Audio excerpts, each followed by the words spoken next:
Yo.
What up? What's up? Good to be back. Hello, Kyle. Some of the episode that we did the other day. Yeah. What a great episode. That was such a great episode. It was a lot of fun. It was great to be back. If those guys joining us right now, remember I was gone for a bit. For a few months there, and then we finally had our first episode back together on Monday after the Monday Night Football streams. And yeah, Kyle, I gotta agree, dude. It was so much fun. Great episode, a lot of energy. I love it, and we're just gonna bring it back again. Yeah, and it's kind of the ongoing joke right now around the league is, okay, well, it's week 4, and at least we know who the good teams are and the bad teams are, and then it's like, just kidding, no, we don't. It's like this is that time of the year where there's going to be teams that you believe in by the end of the season. You're going to think it was funny that you believed in them, right? And then there's going to be those teams that you were right about. Maybe the Dolphins do make a huge push. Maybe the Jets and the Giants of last year, weren't. The Jets were like 7-1 by week 8 or something like that. 7-2. By week 9. And there's always a team that's going to fall apart mid-season once they start having a little bit of adversity, or maybe some of their wins have been lucky. We're going to do our best to break down, which part of the team is the real deal, which teams are not, and we're going to talk about it tonight. So I'm excited. Yeah, me too, 100%. I agree with the whole, week 4, week 3, whatever, we get through it and we're like, oh, this team's good, this team's bad. We really don't know. The only thing that is for sure, and is the reason I'm wearing black, is that the Bears are dead and I'm attending the funeral right now. That is what's for sure. But that's what it is. That's just the feeling right now, and I'm sure everyone feels that right now. But like Kyle said, we're going to get into week 4 predictions. And, let's start that.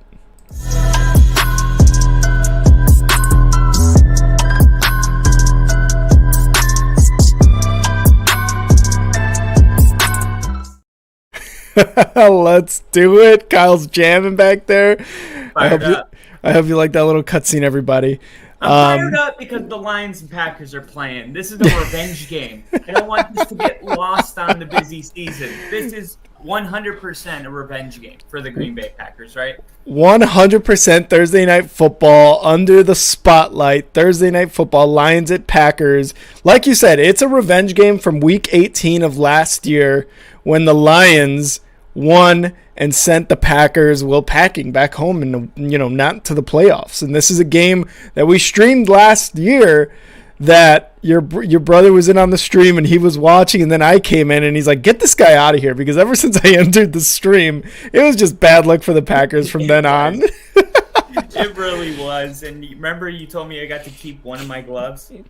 Yeah. Like you can keep, because that was the deal. That was the deal. Rid of the gloves, and then at the end of the season, like, or at the end of the game, like the Packers aren't in the playoffs. Like Aaron Rodgers got his arm around Randall Cobb walking off Lambeau Field, and then Rick just comes out of the quiet and goes, "Bro, you can keep your glove." Like this is it might be my fault that the Packers lost. The luck did turn when you got in there, but no. I don't remember saying you keep the glove, but okay, you'll keep the glove. We can run the tape. Run the tape. But the Lions, they won that game.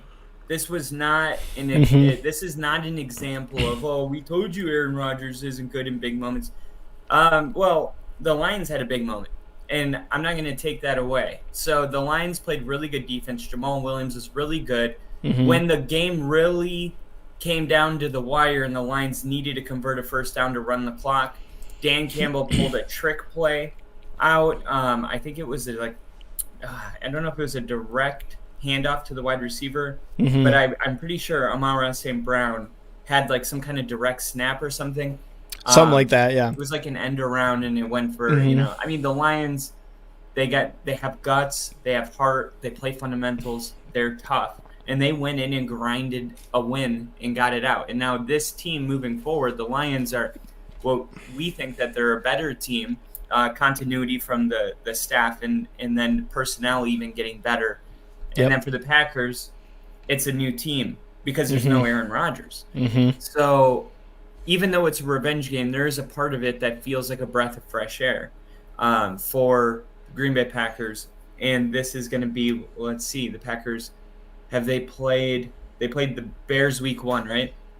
The Packers played the Bears week 1, and then they played, they just beat the Saints last week. I don't remember Falcons. Who they played week 2. Falcons? Okay, yeah. Okay, so this is only their second division matchup, and we talked about the NFC North being a wide open division this year. Yep.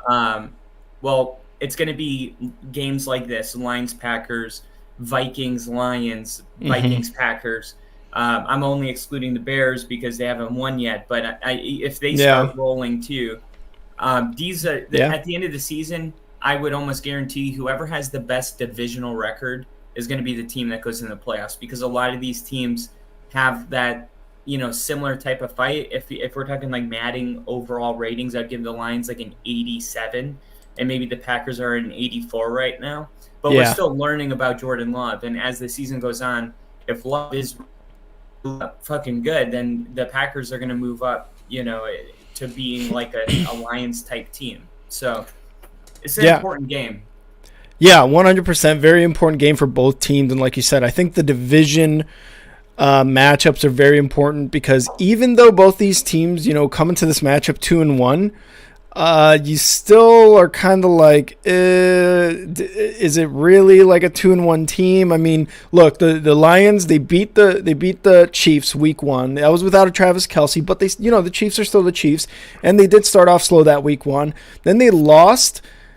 I mean, even in a loss against the Seahawks, they still scored 30 points, and then they just beat the Falcons 20-6. They held their offense, that Falcons offense, who's, MO is really running the ball, but they're still kind of like, what is our identity? We're trying to pass the ball. They beat him pretty convincingly, and that's a lot of credit to the defense, because, I mean, the offense, after scoring 30 points against very tough Seahawks team, only put up 20, when you would expect maybe this probably should have been like a blowout, like a 27 points, 30 points, something like that.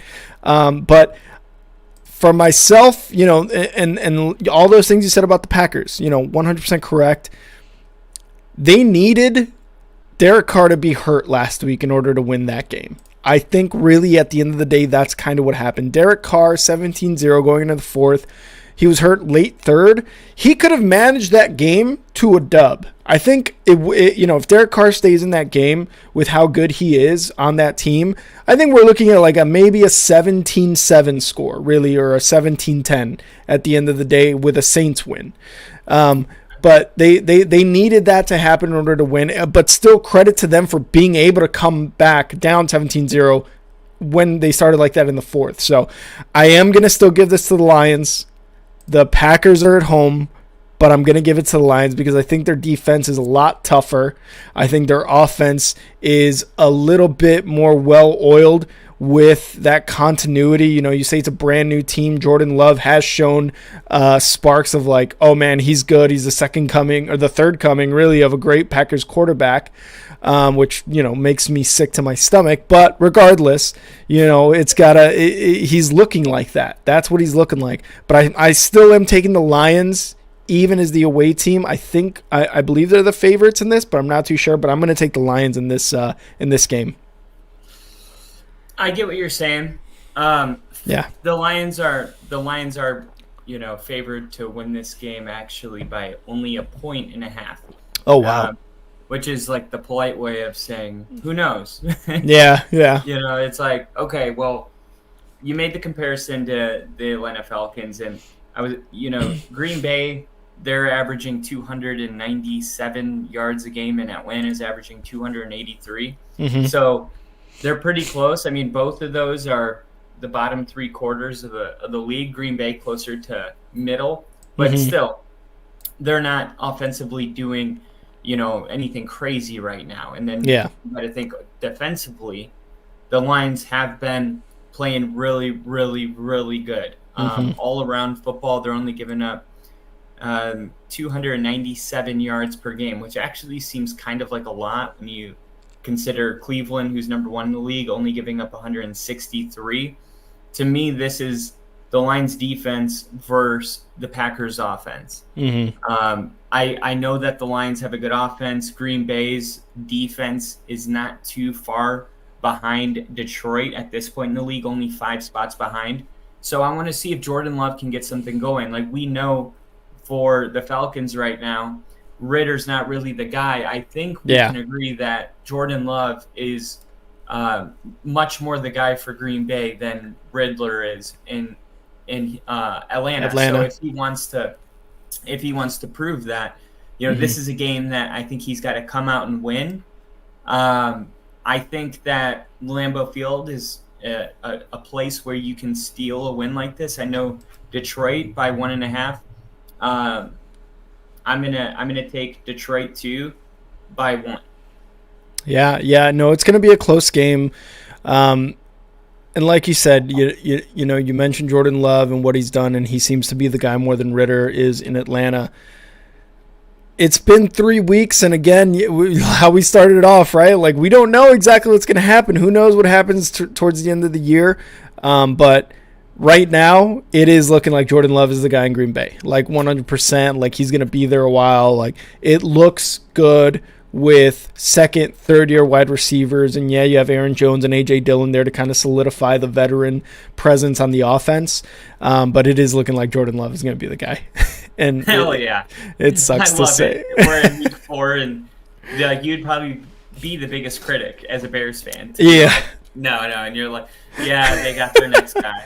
I'm saying, just like after last week against the Saints, man, like, he showed some poise. You got to give him credit. You got to give these guys credit where it's due, and he showed some poise. Again, Derek Carr was out. He probably could have managed it, but still, show them credit where credit is due.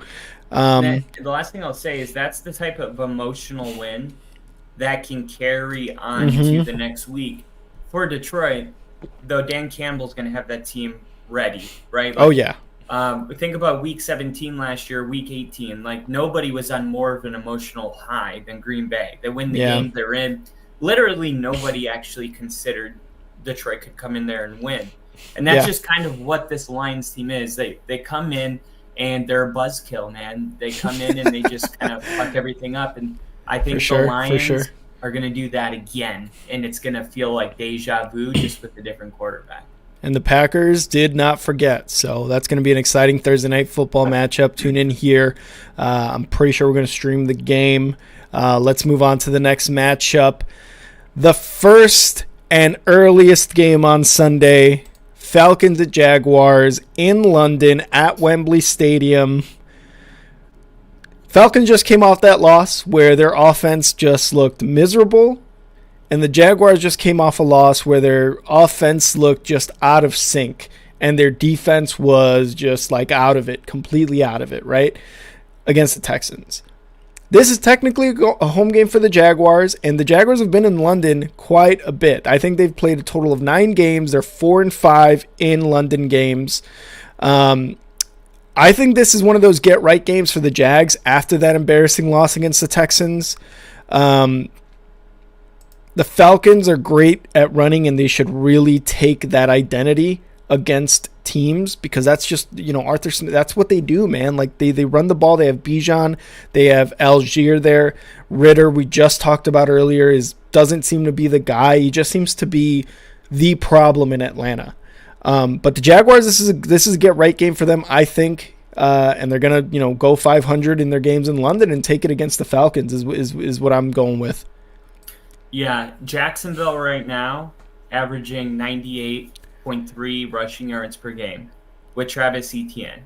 Yeah. Less than 100 yards a game. And then you got that's probably around 17. Just taking a quick glance at it. But the Falcons, they're averaging 128 yards in their 9th.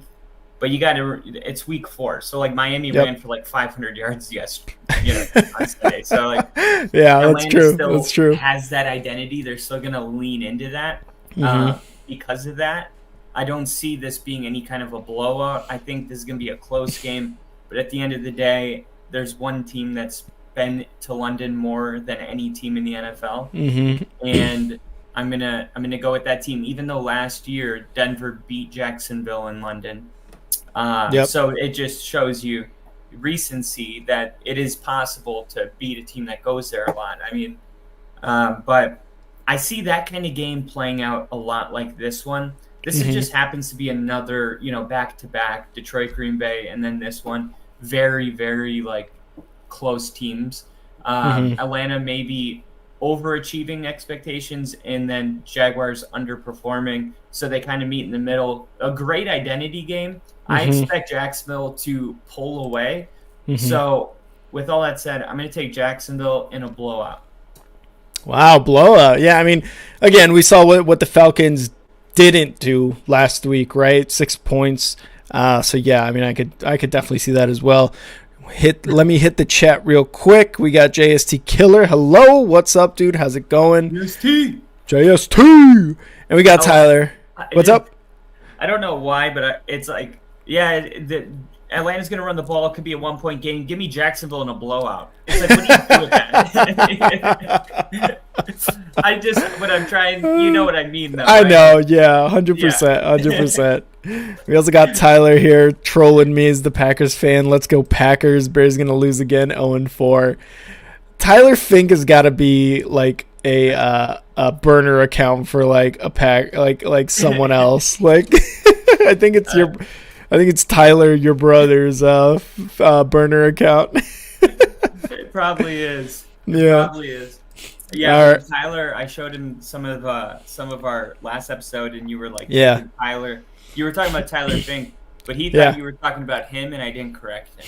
I was like, yeah, he's talking about you. yeah, totally leave it like that, because it's going to be like, oh, that's crazy. That's awesome. All right, let's move into our other Sunday matchup. We got a lot of morning games. This is going to be one of the good ones. Dolphins at Bills. This is going to be a great early Sunday matchup. This is a tough one to predict. And, the Bills are looking great. The Dolphins are looking better, especially on the offensive side. This isn't going to be a 70-burger type of game on either side. After what the Dolphins did last week, man, it's tough to bet against them. But then you have a matchup against the Bills, because the Bills, again, we've talked about, they're coming into the season with 0 Super Bowl pressure, and they seem to be playing like they're Super Bowl, they're bound for the Super Bowl. They're playing really well. Josh Allen, yes, he makes those should you have made that throw? Should you have ran that on that time? He's going to continue to make those. That's who he is. But I think the Bills need to play perfect football against this Dolphins team to really, really get this win. But I think I got to go with Dolphins here, man. The Dolphins are a train. They're a runaway train right now. The offense is humming. Tua looks good. Tyreek looks good. Jalen Waddle hasn't even been, in part of the offense yet. He was just hurt. Like, they're going to come back there and they're just going to destroy whoever they beat. They're eventually going to get not Raheem Mostert, the other running back, because they have like 4 of the best running backs right now in football, and their offense is going to continue to click and score a ton of points. I'm taking the Dolphins in this one at the Bills.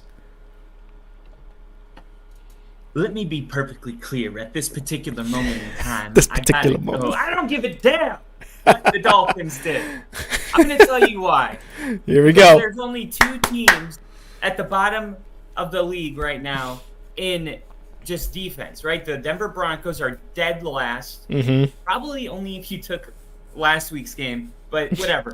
Week 1 through 3, they're dead last. Guess who's right in front of them? Denver's giving up 458 yards a game. Giving up 450. Right above them, the Los Angeles Chargers. Would you look at that? That's who they played. Their first 3 games are against the worst 2 defenses in the league. And when they did play one good defense against New England, New England has their defense right now ranked 5th in yards per game, 17-24. What's going on with the Miami Dolphins? Look, Dolphins are very inflated right now. Yeah. Buffalo, number 2 defensively in the league.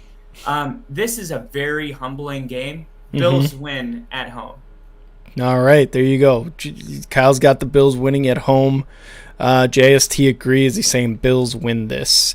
It's going to be a very good game. This is going to be one of the ones that I'm, keeping an eye on Red Zone, or if I have it available to stream, I'm streaming that one for sure. Yeah. Although we are gonna stream Bears and Broncos. We'll talk about them in a sec.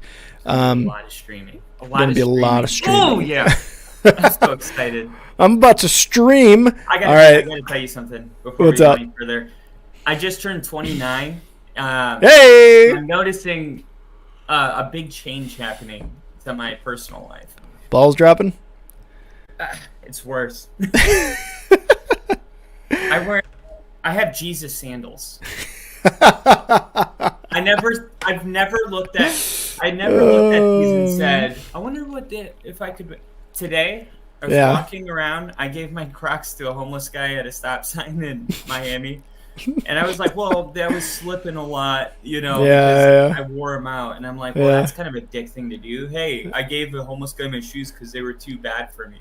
Like, but my intentions were good. But anyway, I needed a new pair of shoes.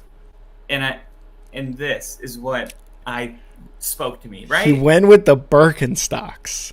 See, I didn't even know what they were. That's what Aaron the said. Jesus sandals. Dude, they're feeling more comfy every 10 minutes I'm wearing them. Like, they're getting comfier and comfier.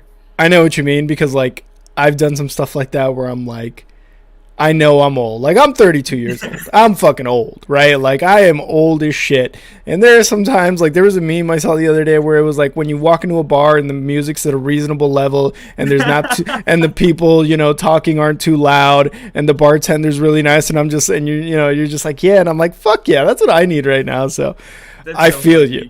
Yeah, I feel you. Getting up there, man. Also, get ready to invest a lot of money in Tums, because that's huge for me. Oh, is that next?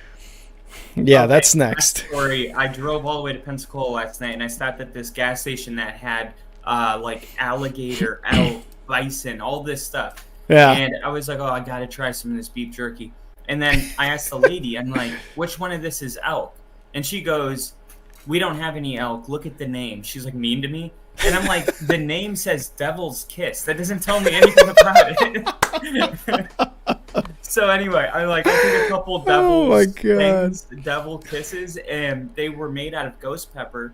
Yeah. And, dude, my stomach, I can handle like spicy food. My stomach, dude, hurt so bad I had to stop at Waffle House and get chocolate milk to try to like settle my stomach down, dude. So I get the Tums thing. The Tums reference was very personal last night. So. Oh yeah, and don't worry, it's coming for you. It's coming for you. What a mean lady. Anyway, all right, let's get back into it. Next game up, we've got the first matchup between the defeateds, I guess I would say. The Vikings visit Carolina, and the Panthers, both 0-3. 2 0-3 matchups in a row we're going to go over. Stay tuned for the next one. But the Vikings at the Panthers, both 0-3. Vikings losing to the Chargers, and then the Panthers losing to who did they just lose to? Panthers? Yeah. Seattle. They just lost to Seattle in a pretty close game. Panthers have Andy Dalton at quarterback, right? He looked good last week. A lot of credit to the Red Rifle, Andy Dalton. I can't see Andy Dalton playing like that again. I think it's he's a veteran. Bryce Young will start Sunday. Okay, so he will start Sunday. Okay, so it doesn't even matter about Andy Dalton. Well, it says Bryce Young returns to practice for Panthers. This is 2 hours ago, on track to start Sunday versus Vikings. Okay, so I could see Bryce Young doing a little, he's a rookie. We got to give him some credit, but even if he doesn't start, let's assume the worst. Andy Dalton comes in. He's not going to play like he did last week against Seattle. He played really well. Andy Dalton's always good for like 2-3 of those games in a season, right? The defense let up a lot of points. Obviously, they let up the win to Seattle eventually. The Vikings have, on paper, one of the most solid offenses in the league. But, dude, their defense is just so much worse than last year. I thought last year, we talked a lot about defenses and offenses and, where we stand on them. Their defense was bad last year, and then coming into this year, like, okay, well, they got, Zadarius Smith left. Okay, I mean, he wasn't the best linebacker. He still struggled, but they have just gotten immediately worse. But offensively, they're probably one of the top teams on paper at least. Justin Jefferson seems to be having that same problem that Stephon Diggs had, where he's like, hey, man, you got to get me the ball. I'm a top receiver. I'm the guy here. Get me the ball. And while he has been getting the ball, he has been getting touchdowns, he just seems to be very annoyed that he isn't, like, I don't know, thrown to more, because in his mind, if he's thrown to more, he can make those catches, they wouldn't be 0-3, right? Just like Joe Burrow said, the fear of me going in was that I'd break, my knee or tear my ACL, but also me not going in was we're 0-3. And that's the mindset of an NFL player right there. I don't want to be a loser. I want to win. I want to go in the game, help my team win. And that's what Justin Jefferson's doing, right? Like, he wants to play the game, and, understandably so, he's probably frustrated. Regardless, both these teams are rough. The Vikings defense, I think, will be a little bit better against a rookie quarterback. And I'm taking the Vikings at the Panthers in this one to finally get their first win. Panthers go 0-4, and I love it even more because Bears have their first round pick, so I just need them to keep losing, baby. Keep losing. Yeah, the passing defense for the Vikings is terrible. It's ranked 25th. Mm-hmm. The Panthers are ranked 9th, but they played Atlanta, who's like a bottom of the pack passing team. So it's like, oh, you helped the Atlanta Falcons with Ritter. That's not very impressive. And then the Saints, okay, that's like right in the middle of Derek Carr, right? So it's like kind of an okay game. And then the other team that they played was Seattle. Like, when it comes to offensive passing, Miami's number 1 and then Minnesota's number 2. Like, Minnesota is only behind by less than 100 yards. I mean, it's like 60-yard difference. So I'm saying that this Carolina Panthers passing defense hasn't been tested yet, like the Minnesota Vikings are capable of doing that. So that's kind of the matchup I'm looking at, just as far as, like, Justin Jefferson. Now they got wide receiver out of USC, Jordan Addison, involved with TJ Hawkinson. Yep. And the Panthers, though, still a top 10 passing defense. This is kind of a chance for them to get exploited and that number kind of fall to maybe middle of the pack. So that's kind of what I'm looking at. I don't see the Vikings losing this game. Bryce Young, it doesn't really make a difference. To me, the Minnesota Vikings are a winless team, yes. But what's different is they are number 2 in one thing. And that's kind of like, okay, well, let's lean on that one thing. It's not like Chicago or Denver where it's like, we're losing, but we don't really have a thing. Like, our defense used to be our thing. We don't have anything right now. That's not really the case for Minnesota. They're passing the football better than 31 other teams or 30 other teams. So I'm looking to see them lean into that And right now on DraftKings, they got the spread for this game at -4.5 for Minnesota. I'm going to take the Vikings to win. This is a road game for the Vikings, but it's about time that they get back on track. I think they win this game by more than 4.5 as well. Yeah, I could see them winning by 10 points. I could see them winning by 10. Yeah. It's pretty good. This energy drink is called Blue Frog, and it has nootropics in it. Oh. It has clean ingredients. Just shout out to Frog 2, proud sponsor over here. That's how I get all of these predictions right. Nootropics. Well, I get my predictions right, and Ginger's going to love this. I know he's not here yet, but he's going to be listening or watching eventually. I get my picks through Voodoo Ranger Fruit Force. So I'm going to pop this one open because last episode, I promised Ginger that I would get a nice little chug in for his birthday. Happy birthday to Ginger. Ginger, if you're watching this is for you, my boy. You're gonna check it. I can't. And look, check this out. This is for you, my boy. And It's for you, my boy.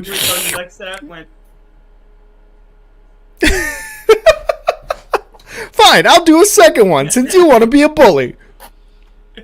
No, you can't really chug Voodoo Rangers. I don't know how Ginger does it. You can't. They're like 9%. Yeah.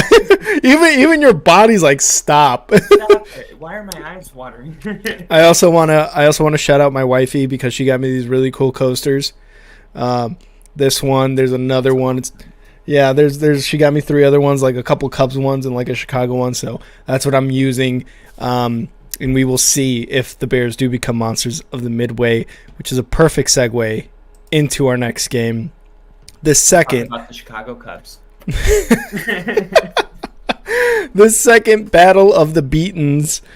The Broncos going to Chicago, taking on the dysfunctional Bears. And let's be real here, Kyle. Both these teams very dysfunctional right now, coming off very embarrassing losses. It's crazy because yes, the Dolphins put up 70 on the Broncos, but it seemed like the Bears loss to the Chiefs, which was expected, even by me and by all Bears fans, was even more embarrassing and like much more scrutinized, right? Like at least the Broncos have a Super Bowl winning quarterback. They have a Super Bowl winning coach. They have a good offense. They got good weapons. Their defense is a little lost right now. It's taken, a step back, obviously. And you had plenty of things to say about that on Monday. And they're the favorites in this game against the Bears. And that's exactly what happened to the Bears last week. That's how embarrassing that loss was. Both of these teams are just in a rough spot right now. One of these guys is going to get a win unless we go through 2 OTs or the first OT and it's a tie. If it ends in a tie, dude, I'll tell you right now, I give up on all of the NFL. But regardless, the Broncos are better on paper. The Bears offense is lost. The Bears defense is even more lost. Eberflus is the defensive coach again. I said this earlier or last episode. The defense is lost. I'm taking the Broncos in this, probably by a score or 2. I'm going with 1 or 2 scores on this one. Broncos beat the Bears. Yeah, and I agree, and it's not because Broncos. I would have picked the Broncos no matter what. But the reason I'm picking the Broncos today is for a couple of good reasons. Number one, Denver should have never lost to the Raiders. They had a missed field goal and a missed extra point, and they lost by 1. Mm-hmm. Week 2. They were beating the Commanders by 18 points in the first half, okay? Yeah, they let them come back into that game, but they lost by 1 point. Lost their first 2 games by a total of 2 points. This Miami game was kind of like, holy crap, Denver's so bad. They're a winless football team. But if we take a second and kind of look at each chapter. We're in Chapter 4 now. Let's reread Chapter 1 and Chapter 2 because Chapter 3 makes you want to just think, everything's falling apart. And in a way, defensively, it did.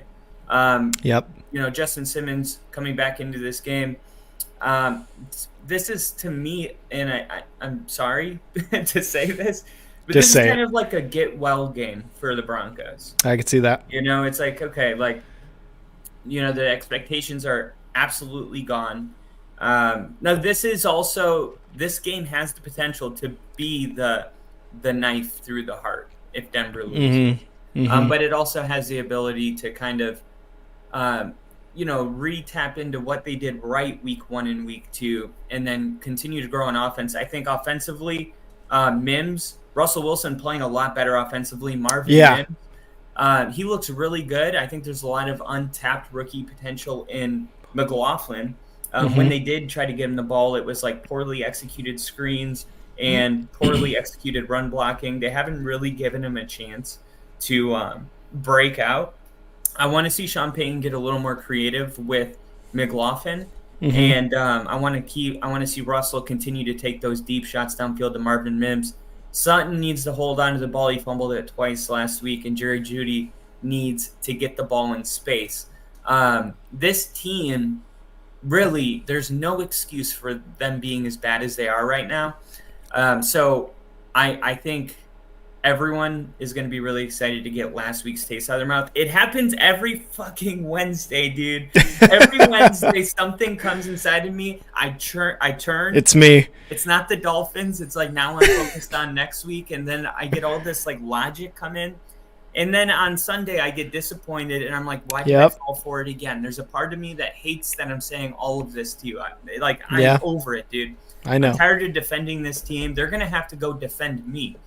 I make this joke all the time about why Trump will never be president again. It's because he ran the first time off of, I'll fight for the people. Now he wants everyone else to fight for him. This next time, it's like the Denver Broncos need to fight for their fan base, not the other way around. We've already fought really hard for this Broncos team. We've had, to endure embarrassment now for 7 years in a row. It's time for the Broncos to go out there and, give us something to smile about for once. 100%. And I think it's going to happen. It is rough for me right now, dude. It's so bad. I just, and I want to actually address this comment here by JST Killer. It says, Rick, let me get your take on this. I'm not sure if you saw it the other night, but what would you say to Justin Field converting to a running back because he's good at running the ball and you invest in a round 1 quarterback?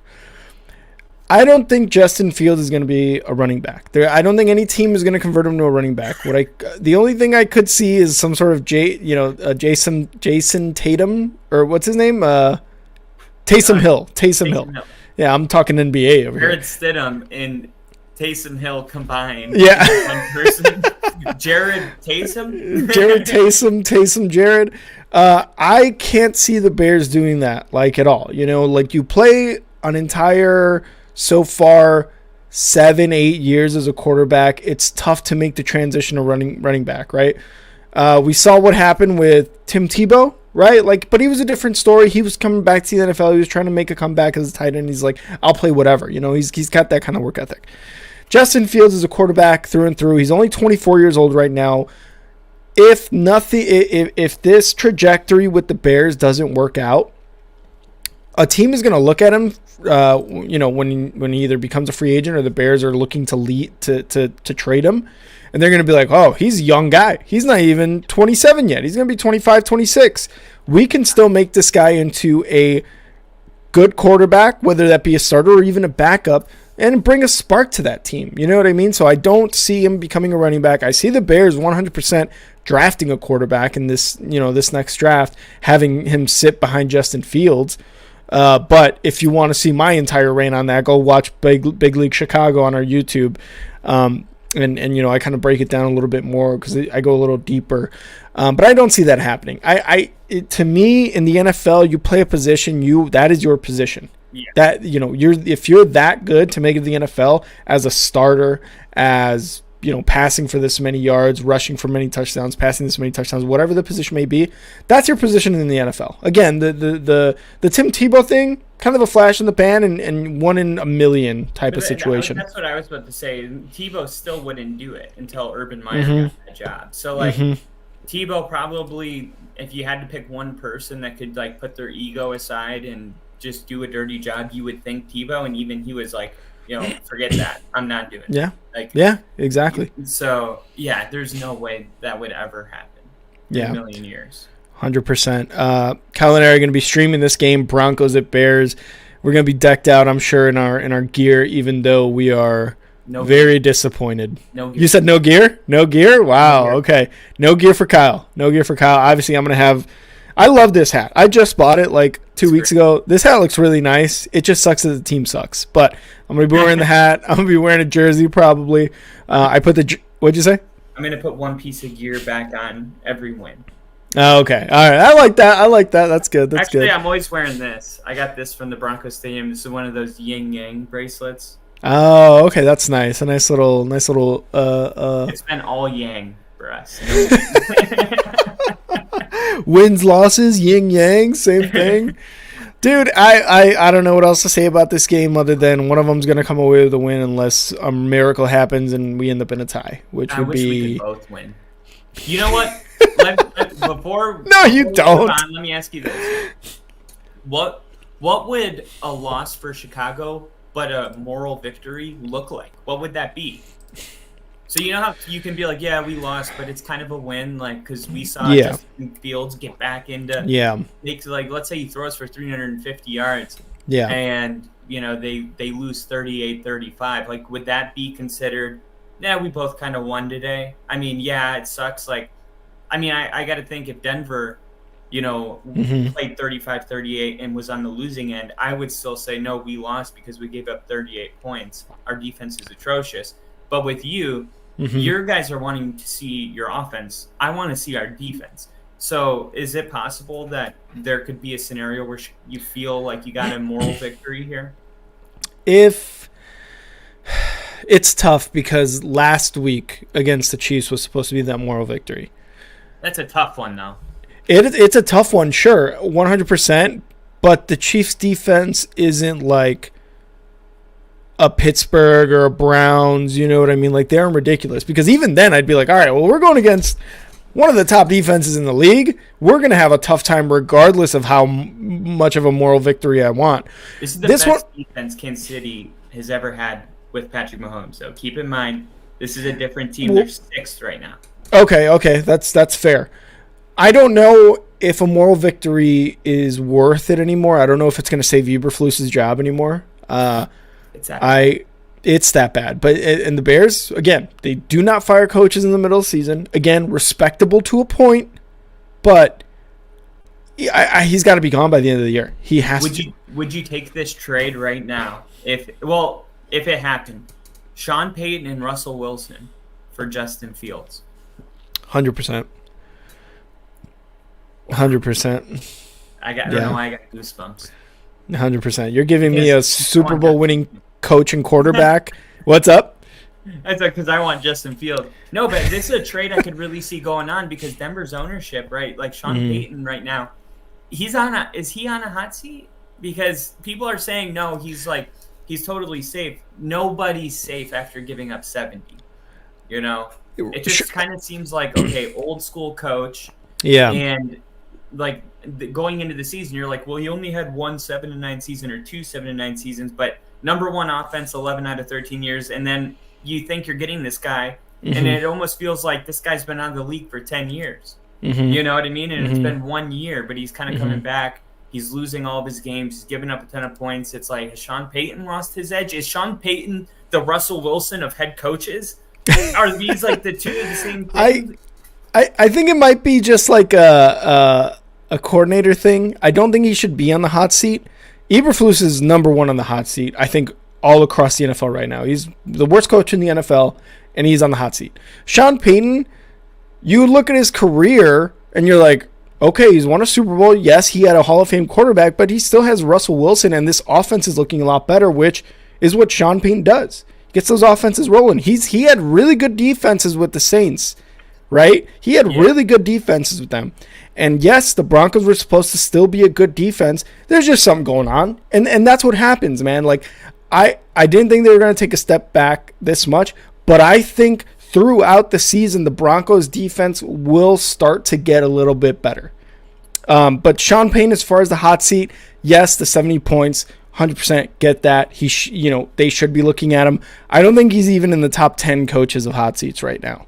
Yeah, we might be just focusing on the wrong things. What we should look at is Denver 32nd in yards per game last year, number 15 right now.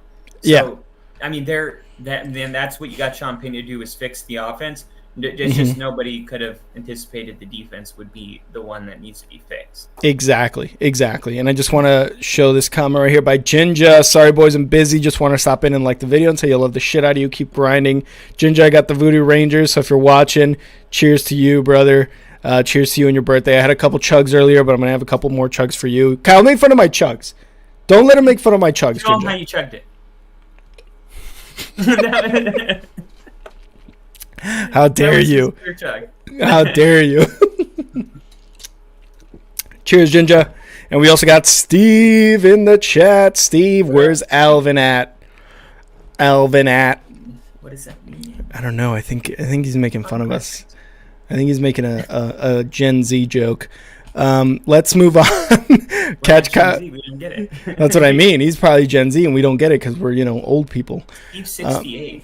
I don't believe that. I'm pretty sure he's cosplaying as a 68-year-old.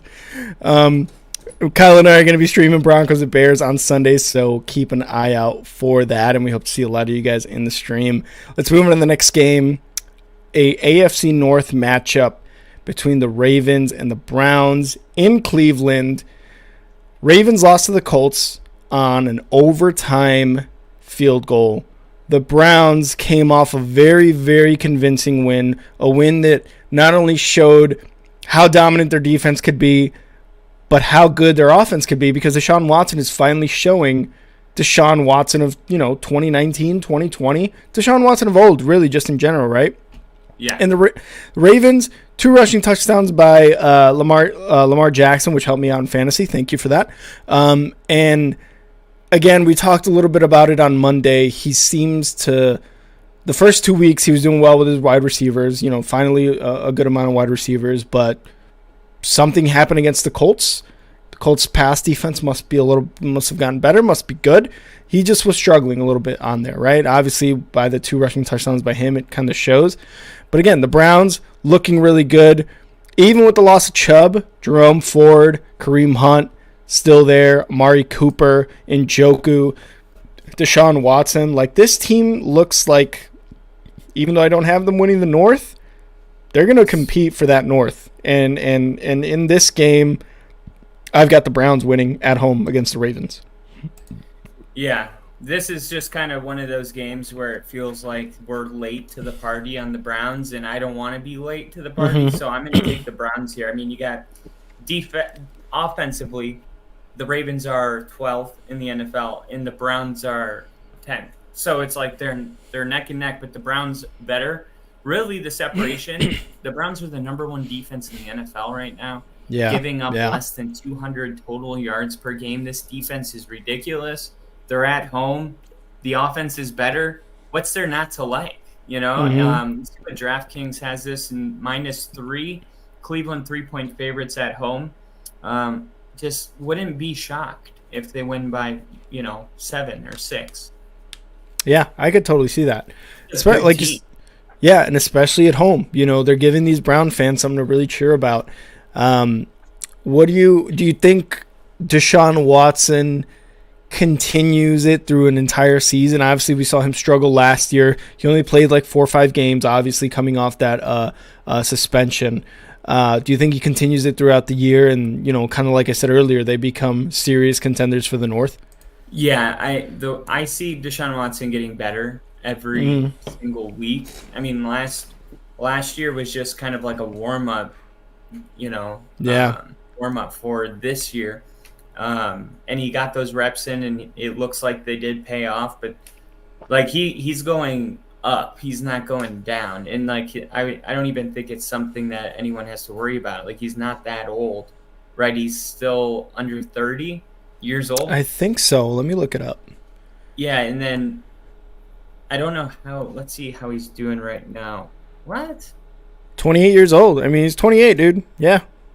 I'm picking up the Browns defense as we speak, dropping the Ravens defense. No, wait, hold on. I want to do that. Hold on. I did not plan on making a live fantasy move here, but it just happened. Wow. I the can't Browns. believe that. That's insane. I didn't think that was they were available. What the hell is that about? Was available too, man. You got to check every day. This is insane. All right, so I'm trying to see if Deshaun Watson, anybody has him starting. But I am curious because fantasy kind of tells you how a player's been doing, you know. True. I'm wondering if he's in the top 10. He is not a starter. He is not a starter in our league, which is a little surprising to me. But I absolutely think that he can continue to get better every single week. And, you know, I don't know what the ceiling is for this team following the loss of Nick Chubb. Mm-hmm. I go back to that because Nick Chubb is just an unreplaceable type of talent. And I will say, though, Kareem Hunt, knowing the playbook, knowing the system, is probably the best fit. You're not bringing in, you know, some outside guy. So I do think that they're in the best shape they could be in for it not to, you know, destroy their entire season. So, yeah, no concern, you know, regarding like Deshaun Watson on my end at all. Yeah, that Kareem Hunt signing was huge. And look, they have Jerome Ford, and he busted out week 2. But, yeah, Kareem Hunt knows the playbook, knows the team, knows what to do, like, good signing. And Deshaun Watson, man, all he needed to do was not, you know, fucking be weird and, you know, keep all that testosterone inside of his body instead of trying to get massages to get it out. And look how he's playing. He's playing amazing. Dude, what I'm scared is actually that he's getting massages again. That's my conspiracy. He might just be that good where he needs that shit, right? Like, oh, God, I hope not. I hope it's not weird again. Not. Here he is right here, Deshaun Watson. So for our fantasy people out there. He's questionable right now on fantasy. Yeah, to start. I see that. Yeah. Sometimes quarterbacks will just not what do you call practice Wednesday. Yeah. So they'll technically he's questionable, but in 3 games this season he has 65 completions, with 102 attempts, 63.7 completion percentage. Wow. In 2018 he was at 68.3 and he threw for 4,000 yards. And this was the kind of thing, the 2020 season, that was his last real full season. Remember, this was a Houston team that got rid of DeAndre Hopkins, and they left him nothing. It was supposed to be a rebuild year. Deshaun Watson had a 70% completion percentage, threw for 4,823 yards. Jesus Christ. And he had 33 touchdown passes, only 7 interceptions. Dude, he was having, like, a year, like an all-time great quarterback year with nobody out there. Yep. So, yeah, I mean, last year, whatever, he played 6 games. He was still getting back into it. At that point, he took 2 years off. Now he's kind of rolling, and it's going to have that. You know, if he can get back to 2020 form, and they have the number 1 defense, then they're a Super Bowl team. And it's weird to say this early, but I feel like this is the kind of game where Cleveland can really pull themselves to the top 5 overall team in the league. And we'll talk about our power rankings later. Yeah, for sure. I just got to get to this comment by Steve. They need to regulate him to only transgender masseuses, but who knows? He may like that better. Have you seen his mustache? Oh, yeah. He's into some stuff. I don't know. Deshaun Watson, and in Cleveland, too? Ooh. There must be some crazy weird shit going on in Cleveland. All right, let's move on to another AFC North team. The Steelers going to Houston to take on the Texans. The Steelers' defense is amazing. It's good. It's not number 1 like the Browns, but it is a force to fucking reckon with, right? Their offense, not so much, even though they do have weapons. They got Jaylen Warren. They got what's his name at running back? Both running backs. Najee Harris at running back. They got George Pickens, and they've got Deontay Johnson, who I believe is hurt, but I believe is starting this week. If not, another week or so, he'll be starting. And they got, you know, Kenny Pickett at quarterback. And yes, he's a second-year guy. But he's tough, man. He's exactly what Pittsburgh wants in a quarterback, and he went to Pittsburgh, the university, to play college football. So this is like not. I don't know if he is from Pittsburgh, but kind of a hometown kid, really, when you think about it. He's tough. The defense is tough. It's just the offense is really the only part of this team that is struggling. But against the Texans, who just came off a really, really good win against the Jags, and probably a flash in the pan win when you really look at it, right? I can't see the Texans doing anything like they did last week against this Pittsburgh defense. I think Pittsburgh's going to have just enough, and they might even score 1 or 2 touchdowns on defense. And they're gonna win this game against the Texans. I'm taking the Steelers in Houston to take the win. Yeah, it's interesting because the Steelers are known for kind of like breeding these really good wide receivers. Breeding's probably a weird word to use there, but hey, Deshaun Watson just checked into the chat. Entered the chat. No, this is a weird team because the expectations, at least for me, I fell for it. I was like, man, this is a really capable football team of winning 10 games, and I still believe that. But the offensive line ranked 11th on ESPN, so that's top 10. Running the football, they're 30th in the NFL right now with Najee Harris and Jalen Warren. Jalen Warren. Yeah. So the real question is like, okay, what's going on? Because normally it's like, okay, if they can't run the football, the offensive line is, offensive line's doing their job. They got talent at the receiver position. They, of course, have talented in 2 running backs. So it's just kind of like, what's going on right now? Offensive efficiency, 30th in the league. The Steelers finally gained 300 yards of offense against the Raiders last week. But what I'm looking at is the Texans and what they did last week. This is like a game 2 weeks ago that I'm like, oh, this is a blowout. And yeah, I don't see the Steelers rolling over or anything. And I don't want to take one win over the Jags and make, inflate it too much. But I think this could be a really close game. But I'm with you. I'm going to take the Steelers to get the edge. I like the DeMeco Ryans and what he's doing over there. I like the energy the team's playing with. So I do think they're going to be competitive just because they're coached well and they're going to stay in football games. But Mike Tomlin's, one of the greatest in the league. And I just can't see him falling in a game like this. But the only problem I have is I've picked so far every team that's favored to win. Right? Where's the upset? The NFL never works out like that. One of these teams is going to, not that, win that's supposed to win. And this one kind of has that look to it. So because of that, I'm actually going to take Houston as my upset of the week. No, you're not. No, you're not. I'm taking the Texans. He's Jesus upset Christ. Of the week. Both teams go into week 5, 2-2. Upset of the week. Texans beat the Steelers. And you talked about the offensive production, right?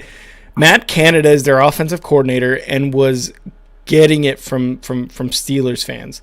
Like, they were laying into this guy because they're like, what are you doing? And that's part of it, right? Because you have to look at the offensive coordinator.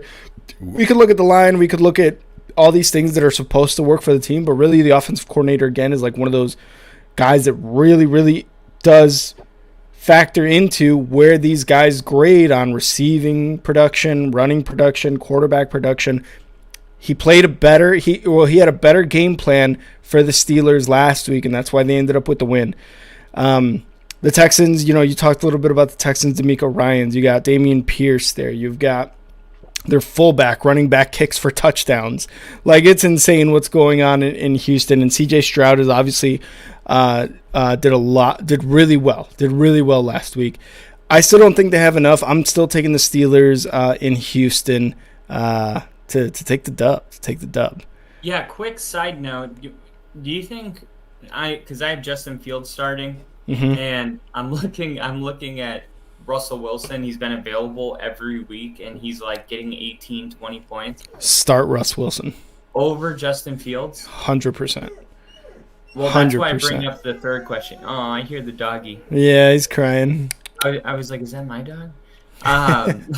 No, but what about CJ Stroud? Does he have it like real value? Do you think?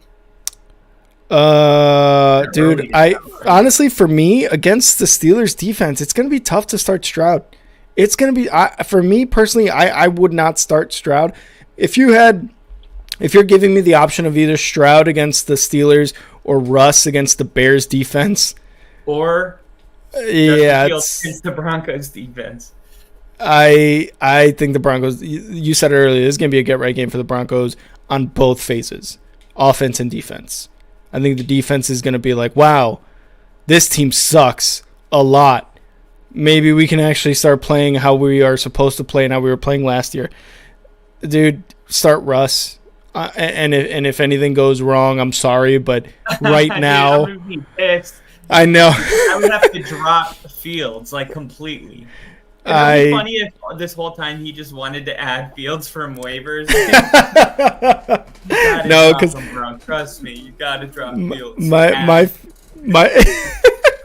My fantasy team from the start was called the More the Merrier for DJ Moore, and I couldn't draft Moore, so I had to trade George Pickens and I had to trade DeAndre Swift for him. DeAndre Swift eventually got dropped, and DJ Moore still pretty productive, mid-teens, upper 20s in these first 3 weeks, but I've got enough Bears on my squad. I don't need Justin Fields to make it even worse. Bear down. Bear down. Let's move on to the next game. Rams at the Colts. I believe this is still a morning game. Yeah, it's still a morning game. Rams at Colts. I'm taking, just right off the bat, I'm taking the Rams. The Rams have been scoring, man. They've been scoring some points. They've been playing some good teams, but they've been scoring some points. Still got Aaron Donald on defense. Stafford at quarterback. Puka Nacua had the most catches in the first 2 or 3 weeks from any rookie like in the history of the NFL. He's getting some touches, and he's making things happen. The Colts, good win in overtime against the Ravens, but regardless of who's at quarterback, Richardson or Gardner Minshew, I just don't think they have enough. Who's their coach now? Shane Steichen, right? Yeah. He's calling good games, and this defense is doing a lot better than most people expected, I would think. I mean, you saw what happened, against the Ravens. They have the 12th ranked offense, against the Colts team that really wasn't expected to do much. You would have thought, okay, this is going to be a dub, right? They had a good game plan against the Ravens and Lamar Jackson. He still rushed for 2 scores, but he couldn't really get anything else going. I'm still taking the Rams in Indianapolis. I don't know who's favored in this game. It might be the Rams because of their scoring output. But I'm taking the Rams against the Colts in this one. All right. Well, I'm looking at these two teams and I'm thinking, okay, well, like the Rams' problem is consistency. They open up with a really good week 1 and week 2 with that receiver from BYU, Puka Nacua. Yeah. And then with the Colts, their offensive line is, a little less than middle of the pack, and their problem is no big plays. There's no splash, right? It's just very kind of, when you mix this, I think I'm looking at the under. I think this is going to be a low-scoring game. Yeah. But if you had to say, like, what, which team's going to win, like, it's just one loss for the Rams. If they win, we wouldn't even be thinking about it. So I'm going to go with the Rams here on the road. God,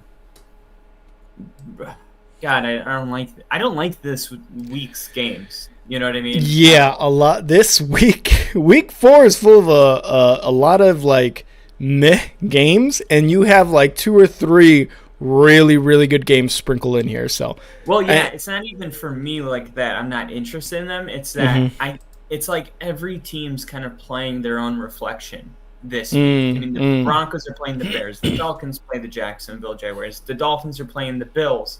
And the Commanders, they only have 1 loss. We'll get into that game. But the Ravens and Browns, I mean, every team is kind of like playing their equal. And this is another one of those situations where the Colts are only the books have the Rams winning by 1.5 points.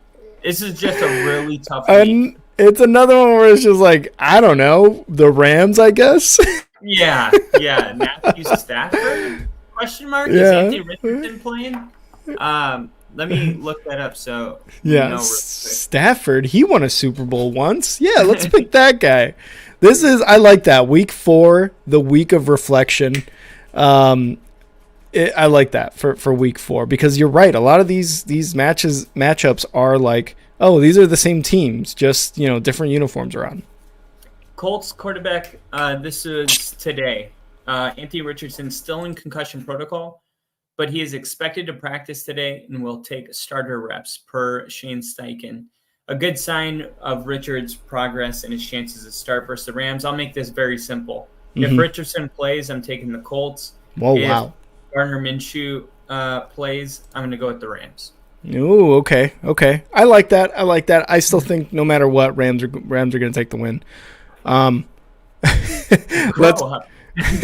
Grow up. Let's go into the next game. The Buccaneers going to New Orleans, taking on the Saints. And just like you said, this is another one of those where you're just like, oh, it's the same teams with different uniforms. Saints have a shaky O-line, bad quarterback in Winston. well, hold on. And I mean, it's Jameis Winston or Taysom Hill, right? And they have really good quality wide receivers. I think Kamara comes back this week, if not next week. But they just have really bad quarterback options. Outside of there, when they got Derek Carr, and I said this when they picked him up, they were going for winning the division. And now that Derek Carr's out, man, it's looking tough. Just like I had the Jets winning the division, the minute Aaron Rodgers was out for the season, I was like, shit, well, there goes my prediction, right? Who knows how long Derek Carr's going to be out? It looks to be maybe a week. I don't know if he's going to start this week or not, but it looks to be for a little bit. They have good skill position players, but their quarterback is shaky. Their O-line is shaky. The way they looked, the way they lost that game against the Packers was just rough. 17-0 going into the fourth. Rough time. The Bucs played horribly against the Eagles. Their offense struggled to stay on the field. And the Saints have some players on defense that will be able to kind of replicate that. Baker and Mike Evans, though, they're going to get some touchdowns. And I think they're going to be the better team. And I think Baker Mayfield and Mike Evans connect for 2 scores and take the win. I'm taking the Bucs to beat the Saints in this game. Yeah, you look at the rankings in Tampa Bay, not very good offensively and also not very good defensively. So you're just kind of like, well, why is this team winning? How? Well, it's because they played the Bears. That's right. They played the Vikings. Yeah. They played the Bears. Yep. There you go. And they had a real game against Philly, and they only could get 11 points. Philly's got a great defense. So the Saints, though, have a good defense, too. I was going to say, I bet every team is looking at the NFC North and being like, God, I wish I could play that division right now. I really wish I could play the division. Yeah, unless you're the Bears and you're in it, and it's still Facts. Yeah, I mean, I'm looking at some of the latest Derek Carr news, and it's not that he's not even ruled out of the game. So I wonder if it's still like a something in progress type of thing.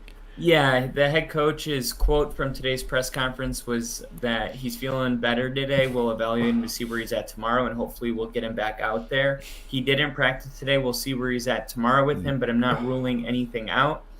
I'm going to take the Saints here, actually.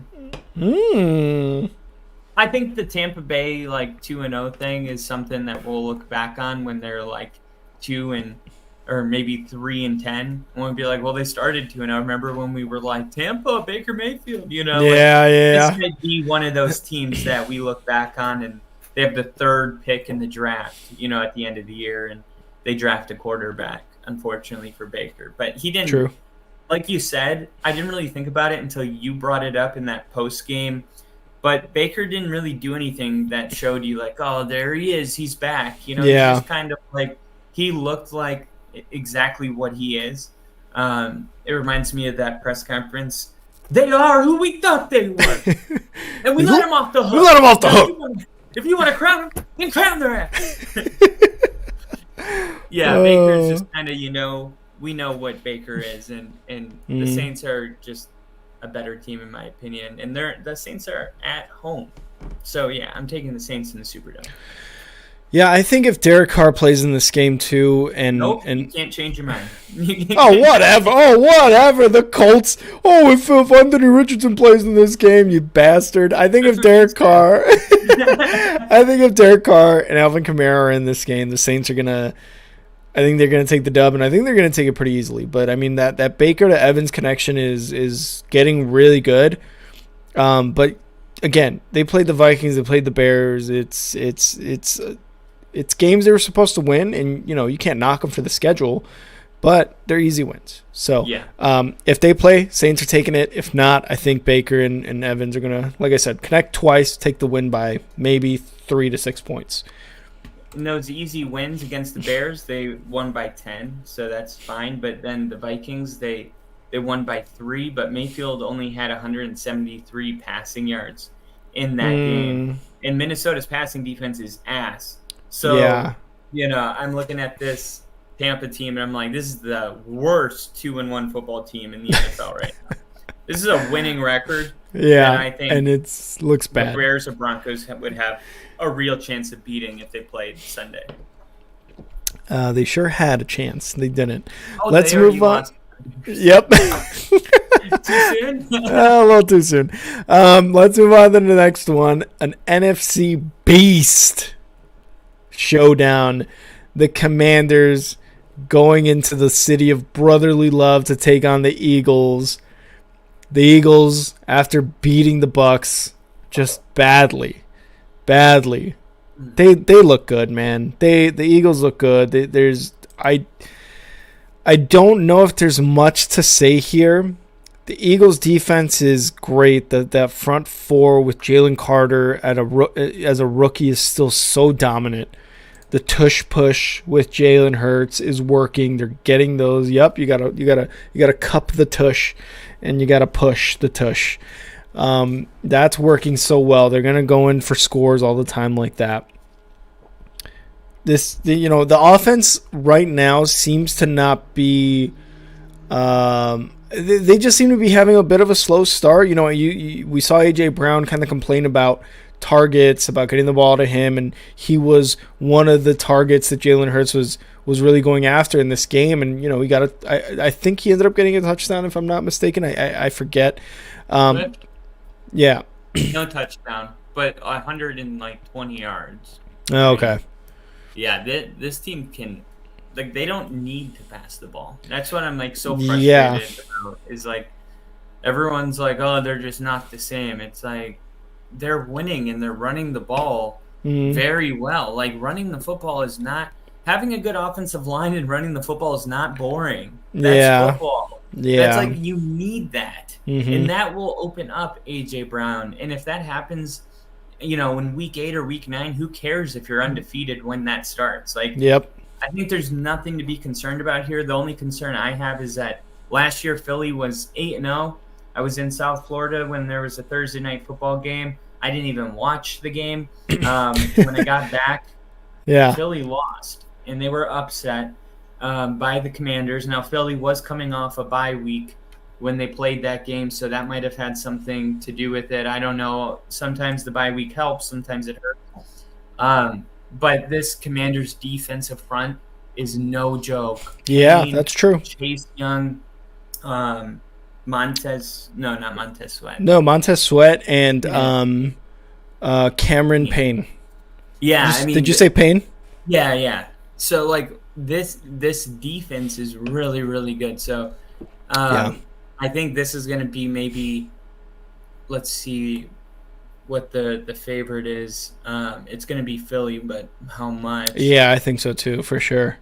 Philly favored to win this game by 8.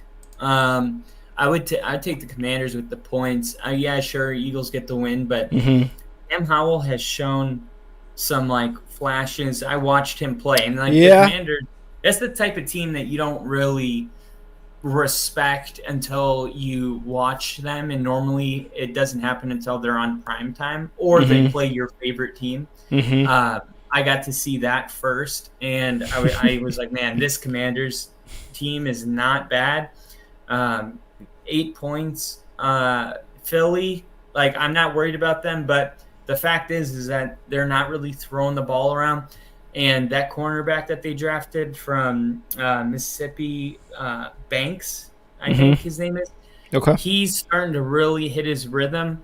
This is a sneaky game, and Commanders, they know they can beat Philly. They did it last year. So this could be kind of like a San Francisco LA Rams game where the Rams, or vice versa, always beat the 49ers, or the 49ers always beat the Rams, even if there's a year where the Rams are clearly the better team.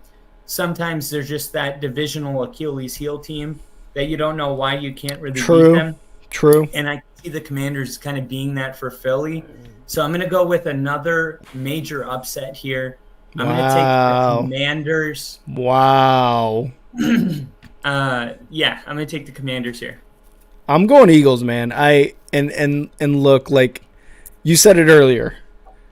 Well, you know, I'm probably picking a lot of the favorites, and that's not how the NFL rolls. Like, it's just not. It's not how this goes. This one, and it's week 4. This one is one that I'm very confident in, but the whole division thing, like, you can't really get a win against these guys for some reason, and they're like bottom tier teams, but somehow there's always that division rivalry going on where you play them really tough. We saw it last week, week 18, with the Packers and the Lions, right? That's just some of the shit that happens. I could totally see that. I just think this Eagles team is a lot more complete than the Commanders. The Commanders are very much defense. Very much defense. Sam Howell had a couple of good games and then got absolutely stymied. Last week by the Bills, right? The Bills just absolutely destroyed them 30-3, 37-3, whatever it was. It was insane. It's a demoralizing loss. You know, after the first 2 weeks the Commanders had, where you had a lot of faith in these guys. A lot of Washington fans were like, wow, these guys are really good. I just think against the Eagles, they're going to start rolling here soon, man. And they lost to the Commanders last year when they were 8-0. They were 8-1. The Commanders were the ones to give them that L. I still think, they got that bad taste in their mouth. I think the Eagles are gonna give it to the Commanders, regardless of the defensive line. And real quick before we move on, Bill still logged into work, but I will watch this back later. Just wanted to check in and say hi. Catch you guys later. Sorry for the drive-by, but I got another meeting. Thanks for driving by, Bill. We will see you later when you watch us back. Yeah, I was just gonna say the Commanders. That defensive front is great. They're still giving up 128 rushing yards per game. And then for passing yards, that's when they kind of step up 3, 4, 5, 6, 7, 8, 9, 10, 11, 12, 13th in the league, giving up 609 or 203 passing yards per game. So that pass rush is getting there and making it hard for, teams to really go off. But still, it's like 13, and then rushing, you're giving up over 100. Yeah. This could be like a chance for the Eagles to kind of exploit some of the like you said, just top to bottom, the Eagles have a great roster. Yeah. And they did last year when they played as well. This is a really important game for the Commanders, though, because when you look at this roster from top to bottom, and once you believe in Sam Howell just a little bit, it's like, why this is wild card team, and this could be like a wild card playoff game almost. I could see this happening where Eagles are a number 1 seed, so they play the lowest remaining seed, and the Commanders are able, but it's going to have to start with winning games like this. They need to prove to us that they can win these kind of games. Remember, they got new ownership in. This is a Commanders team that's kind of trying to change their identity and winning football games against one of the best teams, or the NFC defending champions. That would be a really important game to come out here and win. So I like everything you said. I'm just gonna take the Commanders as like an upset because it's the NFL. Got it. I'll go fuck myself. All right, next. Grab some water really quick. Sounds good. I'll get into the next matchup here while Kyle is gone for a minute. Bengals at the Titans. Bengals coming off their first win of the season, and I said it earlier, Joe Burrow was talking about, hey, I was hurt. I looked a little, he looked a little bad walking from the stadium to and from the stadium, I believe was what cameras caught him, limping a little bit. He's like, and, doctors and the team told me the worst that could happen is I could tear my ACL. But I also knew the worst that could happen if I didn't go in the game was we'd go 1-3. What happened? Came in the game, 1-2 now. They're probably one of the best 1-2 teams in the league. And it's been a slow start for Burrow. But I think this Titans team right now, with the way they've been playing, is going to be one of those games that they're going to, now we're going to start getting into our groove. And Kyle and I talked about on the last episode, the Bengals started a little slow, whether it's record-wise, offensive-wise, team-wise. They started a little bit slow the last couple seasons with Burrow as quarterback. That's just kind of how it goes, right? They got their first win. Again, they're probably the best 1-2 team in the league. And the Titans are very, very much on the downhill. Very much on the downhill. Because I said last episode with Kyle, Derrick Henry is reaching what is historically known as the cliff for running backs. 1,800 carries, close to being 30 years old, right around that time where running backs are looked at like, okay, he's done. Tannehill looks old. He had his resurgence with the Titans. But now he's looking a little old. Even with D-Hop, and even D-Hop's older, he's still a good wide receiver. No longer really the top-tier wide receiver that he was with the Texans and early on with the Cardinals. But they're starting to really, really crack. And I think this is a game for the Bengals to really, like I said, right the ship. I think the Bengals are going to get back to their winning ways. The Titans are going to struggle. Outside of a Derrick Henry 200-plus rushing yard game, the Bengals should win this easily. You've got Joe Mixon, a running back. You got Joe Burrow, a quarterback. These are guys that went to a Super Bowl 2 years ago. These are guys that have been to the AFC Championship 2 years in a row. It's insane. This team is going to beat the Titans, and we'll wait here for Kyle's reaction to me saying this. But I think the Bengals going to Tennessee and they get this win. It is the last of the morning games, but I can see this kind of being like Titans are at home. They want to win this game so bad for against the Bengals, and who knows? Maybe this could be something like that. But I can't see the Bengals losing again. Their defense looked a little bit better against the Rams. Sure, they only won by 3, right? Okay, we'll give them. We'll give the Bengals. We'll look at the Bengals and be like, okay, that's one of the criticisms. But I just cannot see them losing against the Titans, against an aging Titans team. And we'll go to the comment here real quick before Kyle gets back. Titans lost their Super Bowl gap, staying with Tannehill. I think, yeah, that's actually a good point. They lost their Super Bowl gap. I can 100% see that, Steve. As we have Kyle back on. Kyle, we're talking Bengals, Titans. I'm thinking the Bengals, this is going to be a get-right game for the Bengals. They start to right the ship. We talked a little bit about it last episode about how it's a slow start, whether it's offense, team-wise, record-wise, whatever. These are guys who've been to the Super Bowl, who have been to 2 AFC Championship games in a row. The Titans are a little bit on the aging side. And what do you think, Bengals at Titans? Who you taking? Yeah, I think it's a get well game for the Bengals. Titans have the worst offensive line in the NFL, and you're not going to win. You just won't win. The Bengals defense has been carrying this Bengals team. I mean, You go to halftime tied 6-6. I mean, they're giving your offense a lot of grace. I think this is kind of one of those games where T. Higgins gets back involved. Like last week, I had to put T. Higgins on the bench, like a pretty much set and forget type of player, right? I mean, take him out, put him on the bench, and put Mike Evans in for him. Like I'm going to tell you, this week I'm doing the opposite. I'm taking Mike Evans on. I'm putting because I do believe T. Higgins comes back. very, I mean, that's kind of like what's missing from this offense, right? All Jamar right, Chase all right. finally got a bunch of catches, but now it's time for T. Higgins to get, involved in this passing game. And they dropped back 31 times in the first half. So it's not like it's a lack of, calling passes that stopping T. Higgins from getting involved. He was just dropping balls. This team just seemed kind of out of sorts. This is going to be, I think this is going to be a big blowout. Do you think Mike Vrabel at home? You said what? Mike Vrabel at home as an underdog is one of the best in the league, but I don't care. They have the worst offensive line in the NFL. So forget it. Like, I'm not even going to acknowledge that. I love it. All right, let's move on to the next one. We have an AFC West showdown. The Raiders go into LA and are taking on the Chargers.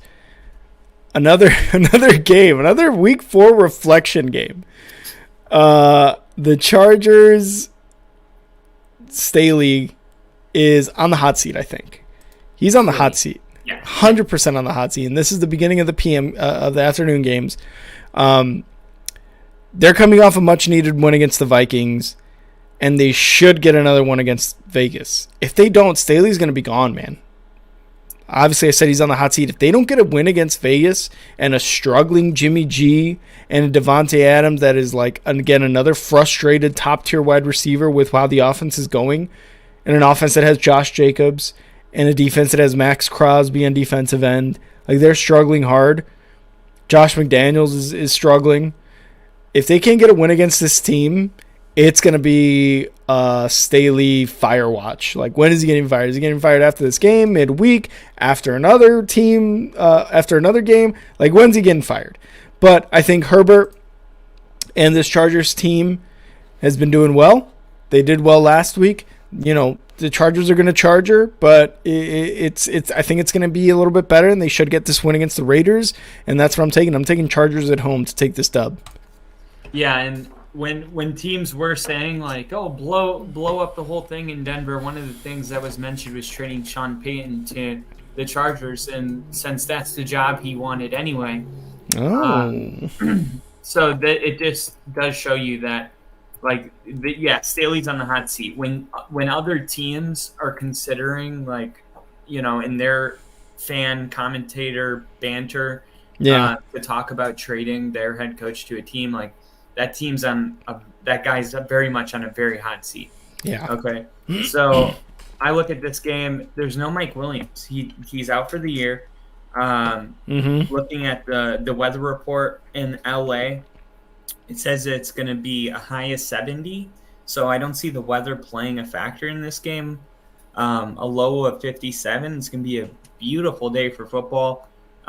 It'll be 70 degrees, mostly cloudy around halftime. The sun's not a factor.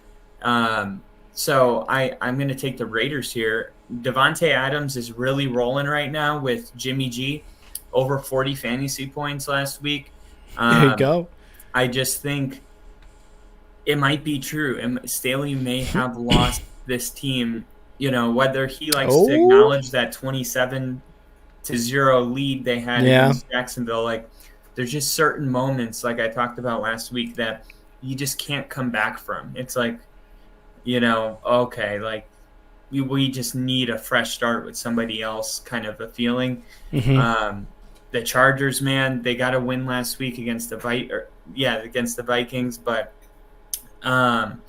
like, I just don't know what to make of this game because the Chargers have more talent, but they're underperforming, and Jimmy G and Adams are doing pretty well, but Josh Jacobs isn't really involved. So it's just a weird game. And normally I'm inclined to go with the home team, but LA does not have a strong home field advantage.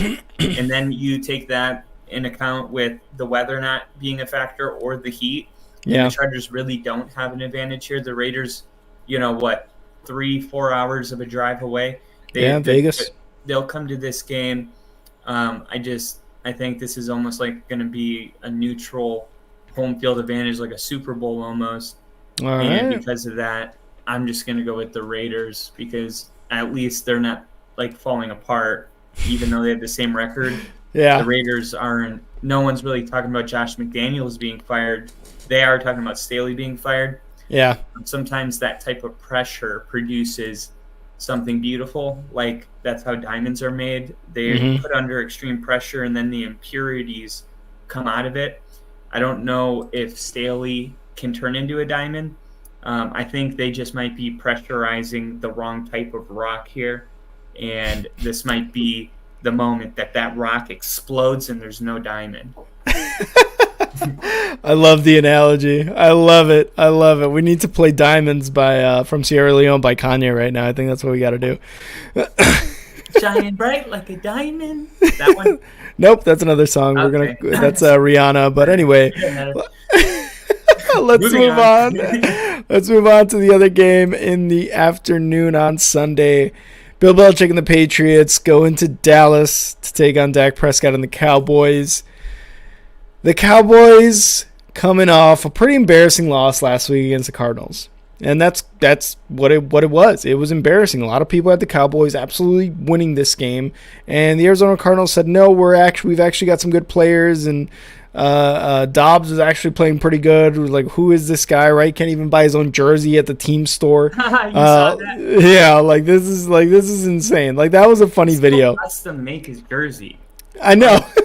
It literally said pick player from team right next to it. It's like create your own. Mm-hmm. Just fucking type in your last name, dude. He's like, I know I only got here a month, but come on. Yeah, I know. When I was so sure Rodgers was going to be a Denver Bronco, I tried to order a number 12 jersey, and I made my own last name, Rodgers. Yeah. And the NFL was like, you can't do that because they knew what I was doing. Wow. So I don't know all the details, but Dobbs may not have been able to create his own last name with his own jersey number because that's an active player. You know what I'm saying? Okay. They did make it up to him. They did finally give him a jersey with his number on, so good for Joshua Dobbs. What's his deal with the social media? Is he like an influencer or something? No, I just think that was a video that blew up, that went viral. Oh, okay, because I saw him, he just seemed like he had that, like, I'm a social media influencer vibe. Yeah, that's true. He did come off really well. So even if like the NFL doesn't work out, I think he's got a future in being an influencer. The Patriots coming off the 15th straight win against the Jets last week, and it was really an uninspiring win. I think it was just kind of like Bill Belichick really wants this because, I don't know, just for fun, I guess. Like, he just wants to have that domination over the Jets. But I think overall the Cowboys are a better team. The Cowboys are at home. They know what went wrong last week against the Cardinals. The cat just jumped off. He's like, "Hey, y'all talking about the Cowboys?" He's chilling. I love it. The cat. If y'all are listening on the podcast, the cat just jumped up onto Kyle's table. Check it out on the YouTube. Subscribe to the YouTube at Star6 Media. This is funny. Off my computer. No. It's going to piss on you. Yes, it's true. The Cowboys, again, better overall team. They realized what happened last week. They kind of went into Arizona, and I think we talked about this with the Ravens and the Colts. It was one of those trap games, right, where it was like, oh, we're supposed to win this game, but, at the end of the day, like, something happened as the cat's tail just blocks the camera. And I think it's just going to be one of those games where the Cowboys get, we talk about get right games a couple times so far this week in week 4. I think it's going to happen to the Cowboys against the Patriots. They're going to get right against the Patriots, and Bill Belichick is going to take a loss. One of my week 1 predictions was Bill Belichick was going to be on the hot seat after that loss. Did not happen. I didn't want to be a dick, but now you got the whole world tilted upside down. Move your You tail. do.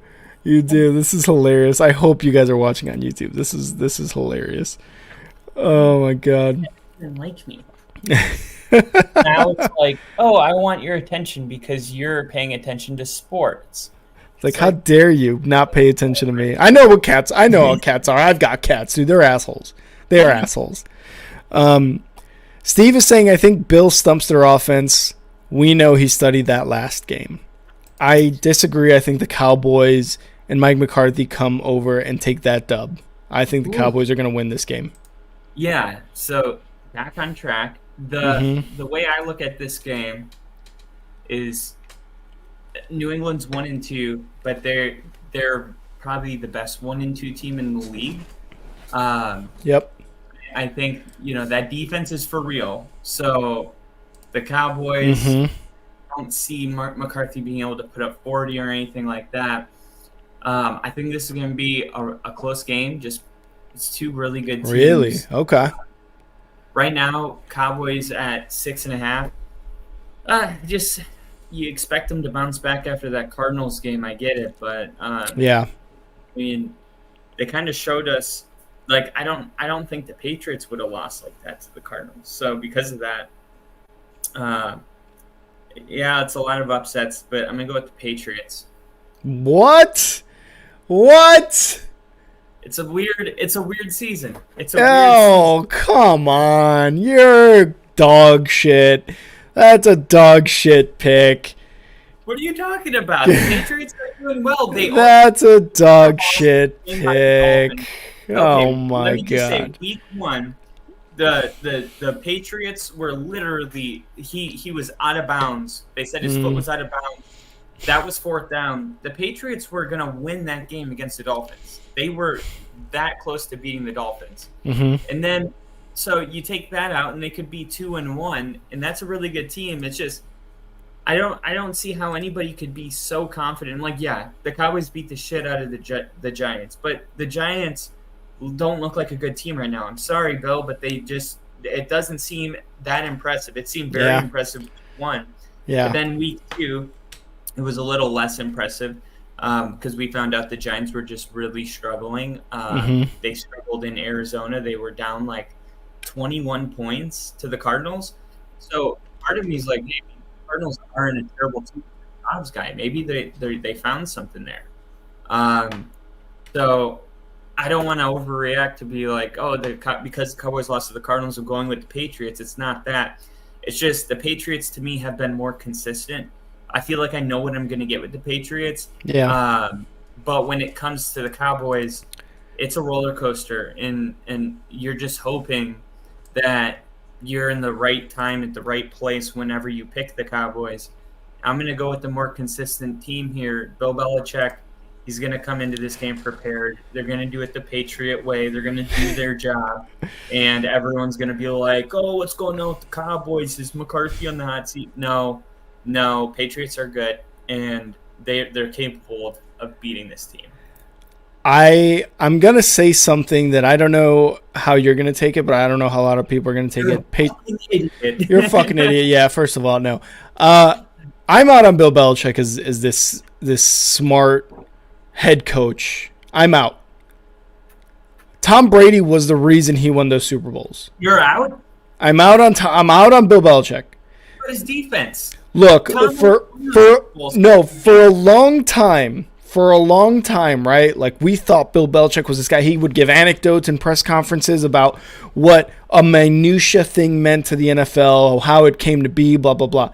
We would see pictures of him standing in the rain watching some undrafted college player from some unknown small D3 school practice and everything, and we were like, oh my God, Bill Belichick knows something the other coaches don't.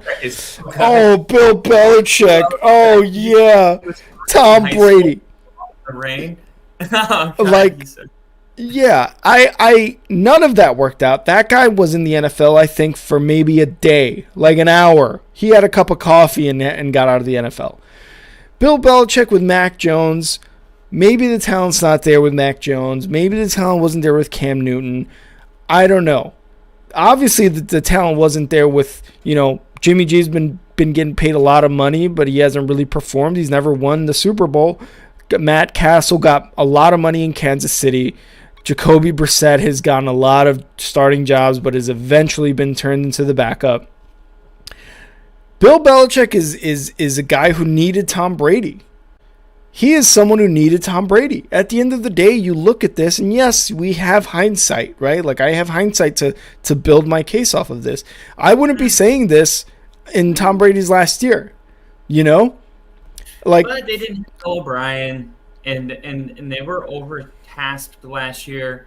Now there's an actual offensive coordinator in the room, and Bill O'Brien. When you look at his track record of what he did, remember that 2020 season with Watson that I went over, almost 5,000 passing yards, 33 touchdowns, 7 interceptions.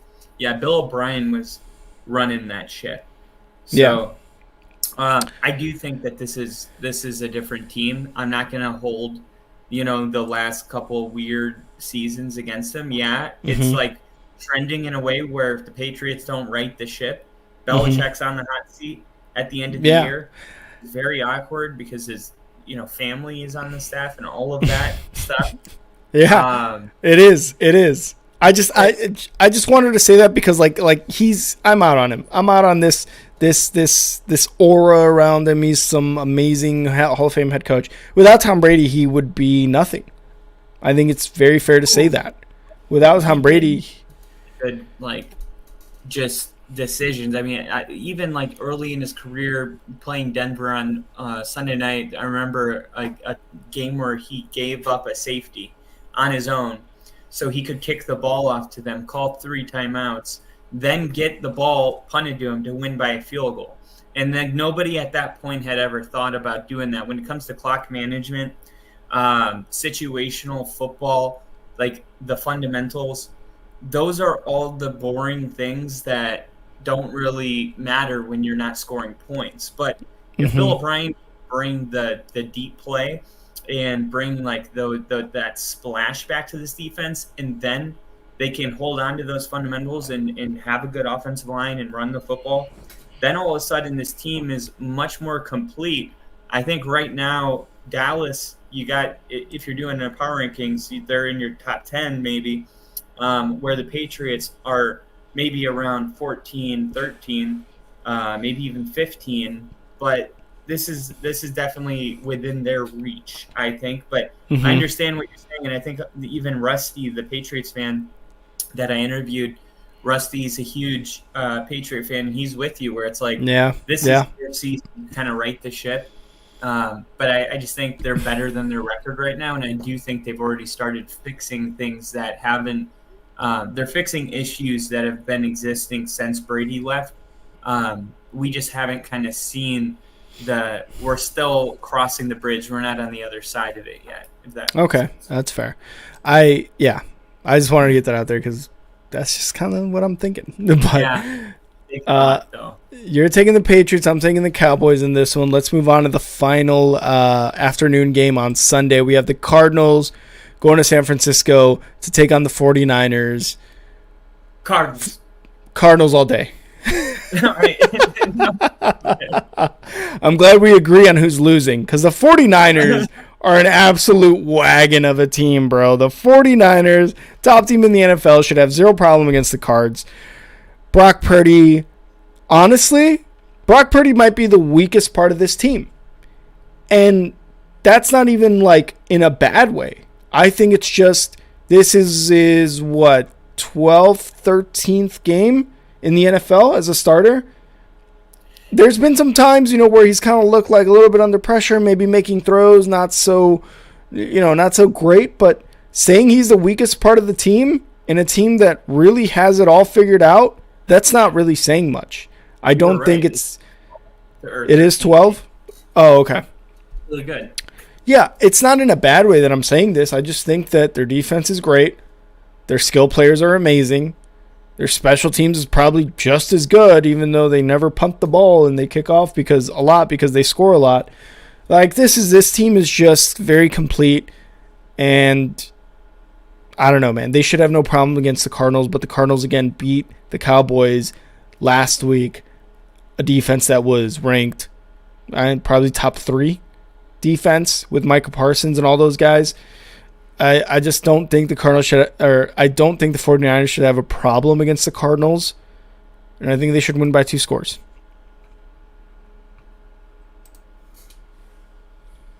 All right. Did we not learn anything from last week? The Cardinals being double-digit underdogs playing the Cowboys. Cowboys, yeah. DraftKings didn't, because 14-point favorites are the 49ers against this Cardinals team. Wow. You got to feel disrespected if you're a Cardinals fan coming off a big win. Everyone's basically chalking it up to a bad day at the office for the Cowboys. But yeah. I mean, let's not forget Dobbs has done, a pretty good job. Not great, but he's definitely kind of come in and done what he's been asked to do. James Conner's still on the team, Yeah, James Conner's still on the team, so I'm going to go with the 49ers as well, but I would do, 14 points. That's such you can't. It's the NFL. If you were talking from a perspective of betting, I would do the Cardinals plus 14. I think they can keep it within 2 touchdowns, but the 49ers are too good to even consider, picking the Cardinals. But we thought the Cowboys were too, so. Yeah, that's true. And the Chiefs were minus 12.5 against the Bears. And I mean, they easily beat that. That's fine, but shit happens like this. Vegas is onto something. Vegas is usually onto something, but you're right. The NFL does not work into what Vegas always says, so we'll see how that one goes. But I'm taking the 49ers. Let's move on to the final game, Sunday Night Football.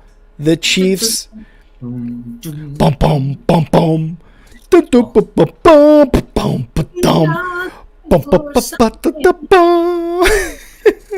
right, hope you guys enjoyed that rendition. Chiefs at Jets.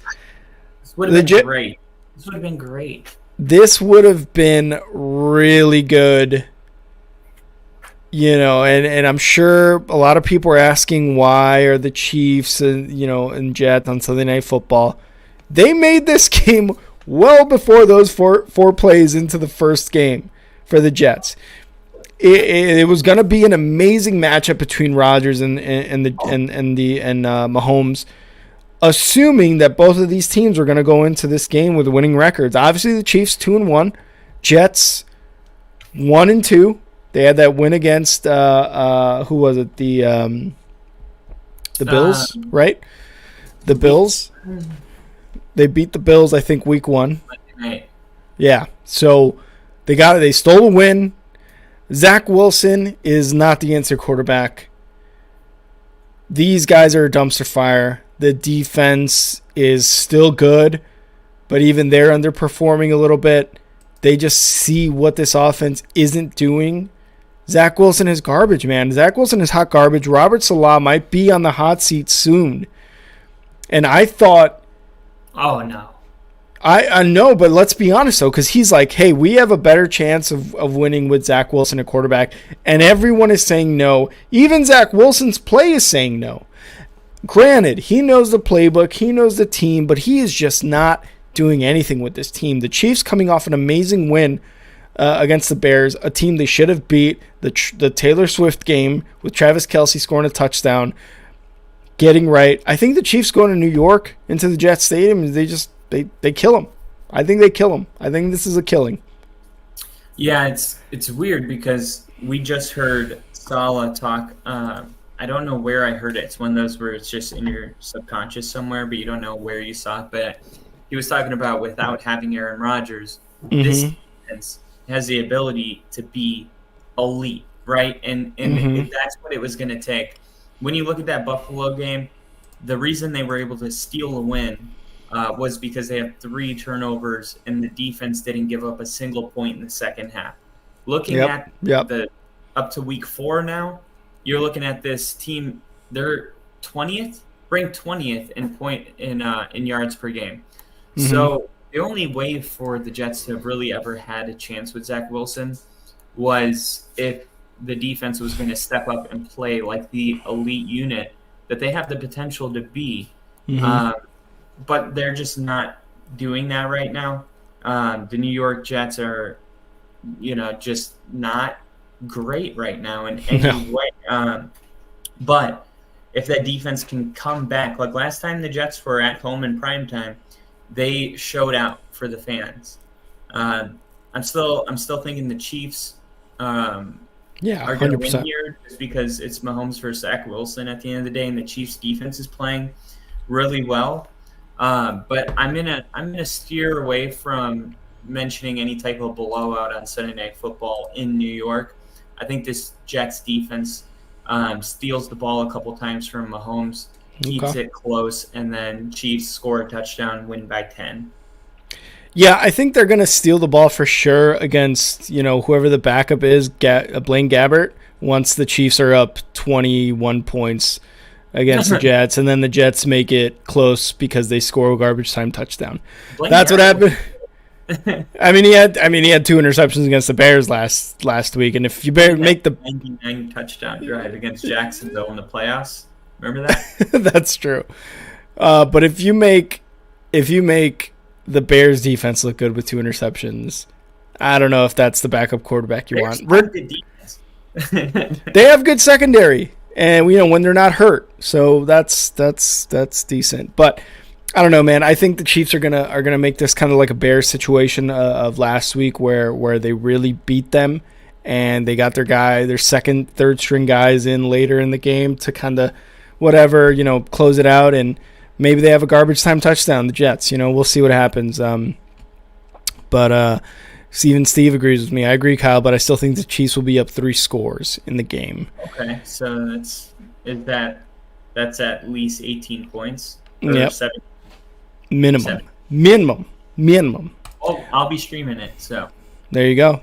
Is Mahomes fit for this game? I know he had a slight ankle injury. I think he is. He came back into the game in the Bears game, and he was fine. So I don't really see a problem with it. Yeah, he's the Toradol is a hell of a drug. He likes to fake his injuries so that he gets more credit. Remember the Super Bowl where he's Super Bowl, baby, Super Bowl. He ran like 20 miles an hour for 40 yards, and then stood up and pretended to limp again. They baptized him in some Toradol, and he was fine. Flu game. Stop it. Even Jordan's flu game was due to pizza or whatever. Anyway, Richard, what's up, my dude? I am so sorry about the Bears. Thank you. I appreciate that. Go check out Big League Chicago on YouTube and see my reaction to that. It's pretty funny. They poisoned Michael Jordan. What'd you say? Last Dance. Yeah. Documentary. They talk about Michael Jordan was poisoned before that game. Yeah. See, there you go. I'm saying, shit's crazy. So let's poison Patrick Mahomes. No, I know you hate him because he's in your division. I get it. That was like me with Aaron Rodgers, but Mahomes isn't going anywhere. He gets sweet. Maybe this is a back and forth game. Let's move into Monday Night Football to close off Week 4. We have the Seahawks going into Jersey to take on the Giants. The Seahawks are a good team. They are. Geno Smith is good. DK is good. Walker the Third is good. Charbonnet is good. They still have what's that other wide receiver that they would Lockett? He's still good. The Giants look like dog shit. Sorry, Bill. And I think they get their 3rd win of the season. I'm taking the Seahawks. Even at the Giants, I don't think Dable's doing a good job this year, man. And I said it, I think last episode or something. Dable is calling bad games. He's calling bad games. I don't know if I forget. Does he take control of the offense or is he just more head coaching duties? Yeah, I guess he did take control in the middle of the second game, and they scored that was the one against the Cardinals. But okay. I think Bill could elaborate on that in the comment section. Bill, let us know in the comments what's going on. Yeah, for real. Because I look, Dable came into this team last year and did some special stuff, and that's because he was touted as an offensive guy. I don't know what happened this year. Again, bald guys with beards, just like Nagy and the Bears, they have one good year, then the league figures them out or something, or they overthink themselves, their ego gets too big. I don't know. Dable double the size of a regular man's ego now. It's no longer the balls, it's the ego now that he just seems to be in his own head.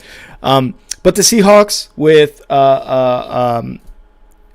Geno Smith and everyone, they're doing really well, man. This defense is doing really well. Obviously, I live in Washington. Seattle's not too far. Support for these guys, and they're doing a lot better than expected. I am taking the Seahawks to beat the Giants, even in New York or New Jersey. I forget. Yeah, I'm going with the Giants here. How many upsets? How many upsets? Big of an upset. I think the Giants Right, they're not playing good football. But look, last time, week 1, the Jets played on Monday night, and on Sunday night, the Giants played. Remember, because it was like MetLife had to have 2 games back to back. Well, the NFL's doing it again. Yeah. And the Jets are playing Sunday night, and now the Giants are playing Monday night. So back to back primetime slots. But this time, the Giants on Monday night instead of Sunday night. I think that's going to turn the events here. The opposite will happen. So the Giants will win big, and the Jets will lose big. That's what you guys predicted, right? So we're just gonna flip it. Giants upset the Seahawks on the road. I really do think so. That for real. Seahawks are really good, but when you look at the Seahawks, these are like kind of the games that they lose. They'll win, the games that they. And then they drop one on primetime to the Giants, and then life goes on for both these teams, and we're equally confused next week. I kind of am just going to go with the team that's at home in front of their own fans. Dabble going to want to turn this around. He's going to bring his best team out. I mean, we thought that on Sunday night against the Cowboys, but he was embarrassed. So this time, I'm gonna bet on the Giants. I think this team is better than they've been playing, and because of that, I do expect at some point for the Giants to look a lot better. If Dabble is really the coach that we think he is, it'll happen earlier than later. And the Seahawks are traveling very far. That does matter. Time zones, plane ride, all that kind of stuff. Giants at home for this one. I think this is the game they need to get back on track. I'm going to take the Giants +3 to win. Giants +3. All right. Obviously, Kyle and I, I came into the season, 3 weeks late, so we're not keeping score on our picks so far. Oh, have you? Yeah, you've only gotten 1 game right this season. The Broncos game. Oh my God. Oh my God. Anyway, we don't have a tally going because I didn't give him my week 2 or week 3 picks. So Kyle has already got like a 32-game advantage. So we'll call it what it is. Next year we'll start again. It's going to be fun. It's going to be fine. But Kyle, let's go. Do you have anything else on these last games? That's the end of the week 4 predictions. Do you have anything else? No, that's all I got. If anything changes, we'll turn it into a short. All right, sounds good. Let's go into our next segment. Top 5, no debating. Top 5.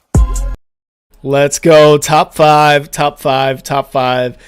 This is where Kyle and I, just like last year, are giving you our top 5 power rankings of all the teams so far. And Kyle, do you want to go first or do you want me to go first? We want to do... We're doing 5. We're going from 5 to 1. Okay.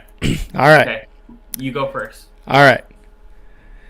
Top five. Number 5 for me is going to be the Eagles. We've talked about the Eagles. There's a lot of really good teams right now in the NFL, especially if we're talking top 5 teams. The Eagles, Jalen Hurts coming off a Super Bowl. The defense is still just as dominant. The offense showing a little bit of a slow start, but they're getting there. And I think, these next couple games, whether or not it be a division team, they're going to get there. But right now, number 5, I've got the Eagles. How about you, Kyle? Can you hear me all right, by the way? I can, yep. Okay, perfect. So for number 5, I have the Kansas City Chiefs. Oh. This is a little unexpected for me. I thought that the Chiefs wouldn't be in my top 5, but that defense stepping up, it's only a matter of time before Mahomes finds who's going to be the replacement for Juju Smith-Schuster, the leading receiving yard leader last year and touchdown reception leader. Mm-hmm. He's got to find that new guy. Kadarius Toney hasn't been reliable. They benefited massively from getting Travis Kelce back. They're going to find that guy one way or another, and this defense is keeping them in the games. The Chiefs have a chance to win any game on their schedule, no matter who they play, because of that. So you got to have a team like that in your top five. Sounds good. All right, so I've got the Eagles at 5. Kyle's got the Chiefs at 5. Kyle, who do you have at number 4? At number 4, I actually have the Philadelphia Eagles. Woo! I think the Eagles are playing really, different style, right? They're running the ball a lot. To me, it's not a bad thing. Like I said, I think a team that can run the football, play defense, and have the best offensive line in the league is going to be in almost every single game. I like the Eagles. I would like to see those explosive plays more. Yeah. And that's the only thing keeping them from being higher. But I wouldn't overthink it. The Eagles could move up to number 2 or number 3 by just having a couple splash plays this week. Sounds good. Maybe get AJ Brown the ball more. He's on my fantasy team. No, don't do that. Number 4. I've got the Bills at number 4. The Bills again. I'm gonna keep saying it, man. I said at the beginning, preseason, I was like, you know what? They're gonna come in second in the division.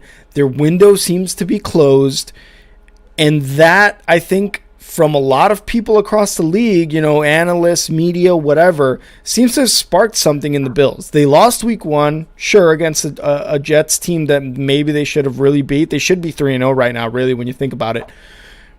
But these last 2 games have just been like, oh yeah, the Bills are actually really good, right? Like we all thought the window was closed. No, it's not. It's still very much wide open for the Bills, and the Bills absolutely think so. So I've got the Bills at number 4. Kyle has the Eagles at number 4. Number 3, I'm going to take the Super Bowl defending champion Chiefs at number 3. They took a loss against the Lions. They destroyed the Bears. Again, don't apologize for being 2-1. Don't apologize for your schedule. Travis Kelce is back. He's getting 400% bumps in his jersey sales because Dayton Taylor Swift. They have 400% jersey sales. Yeah, like that went up after the Taylor Swift game. All these Swifties are buying his jersey. The Chiefs are good until they're not good, and this is something that people hate, and I'm sure you hate too because you're in the AFC West. But the Chiefs are going to be good until they're not good, and that's why they're number 3 on my top 5. Kyle, how about you? This is where I got Buffalo. All right. Buffalo's defense is number 2 right now in the NFL. And then, this is just kind of felt like the year, no expectations. Buffalo, they lose a bad game, and it seems like they got it out of the way early.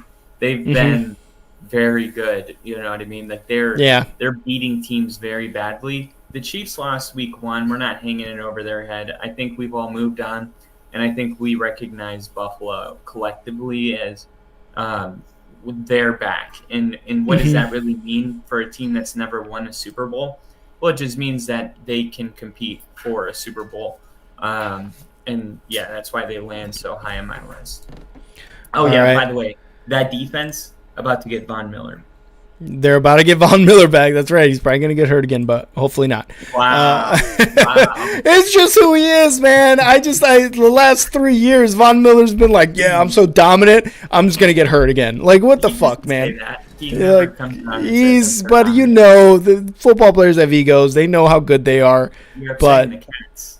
The Cats are starting to meow after you said that. Even he's like, come on, dude. All right. I think I know you have it number 2. But who do you have at number 2? I got the 49ers. What? I got the 49ers at number 2. I look at this team and I see no holes. To me, this has got to be your favorite right now to defend the NFC Championship. The problem, Kyle Shanahan has been shrinking kind of, it seems like, in big games. He becomes more conservative in bigger games. He just calls the games a little differently. I think the 49ers, though, I think Brock Purdy, I think he looks great. The only reason my number 1 team is swapped with this team is because the other offense looks even better. And I think I know who you're going to have, but I have them at number 2. I've got the Dolphins at number 2.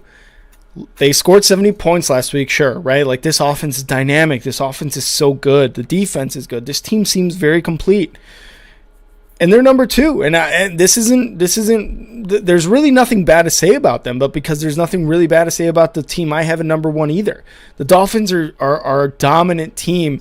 I think they're going to be like the Eagles of last year, where they go undefeated for a while, and it's going to take one of those teams that, you don't expect to beat them. That's going to beat them. That's going to give them that one loss of the season, right? It's probably going to happen. The Dolphins are the fastest team in the NFL right now. And it's something that the Raiders tried to do like a while ago when they would draft just the fastest player. But it never worked out because they never had the coach. They never had the coach like Mike McDaniels to kind of like look at the offense and be like, okay, how can I use this guy? Mike McDaniels using everybody great. So I have the Dolphins at number 2. Go ahead. My number 1 team's the Miami Dolphins. Yep. One of the things that you missed when you were gone was I was live streaming. I think it was day 2 of the NFL draft, and we were in the 4th round, I think 3rd or 4th round. Yeah. And Denver was on the clock, and I said, "Come on, Devon Achane," and everyone was watching. And then Denver came on, and I think they drafted J.L. Skinner. The next team on the clock was Miami, and they drafted Devon Achane. Yeah. And it was like everybody was laughing so hard because what are the chances that you want this random guy in the 3rd round and the next team picks him? Yep. And man, he's looking really, really solid right now. Really good. I mean, this Miami team averaging 30 points and 462 yards of offense per game on the road. Right, so imagine what they could do at home because that was their home opener. But 70 points and 726 yards is ridiculous. They didn't have Jalen Waddle on the field. New England did hold Miami to 389 yards and 24 points. We talked about it earlier when they played the New England Patriots. But the Pats barely saw Devon Achane in that game. So now we're seeing what, in a featured role, he looks like. And I think this Miami team just felt like this was the game where they found his their weapon. And when you look at Next Gen Stats did the 4 fastest players in the NFL, and all 4 of them were Dolphin players. Yeah. It was like Raheem Mostert. Devon Achane, everyone. Tyreek Hill.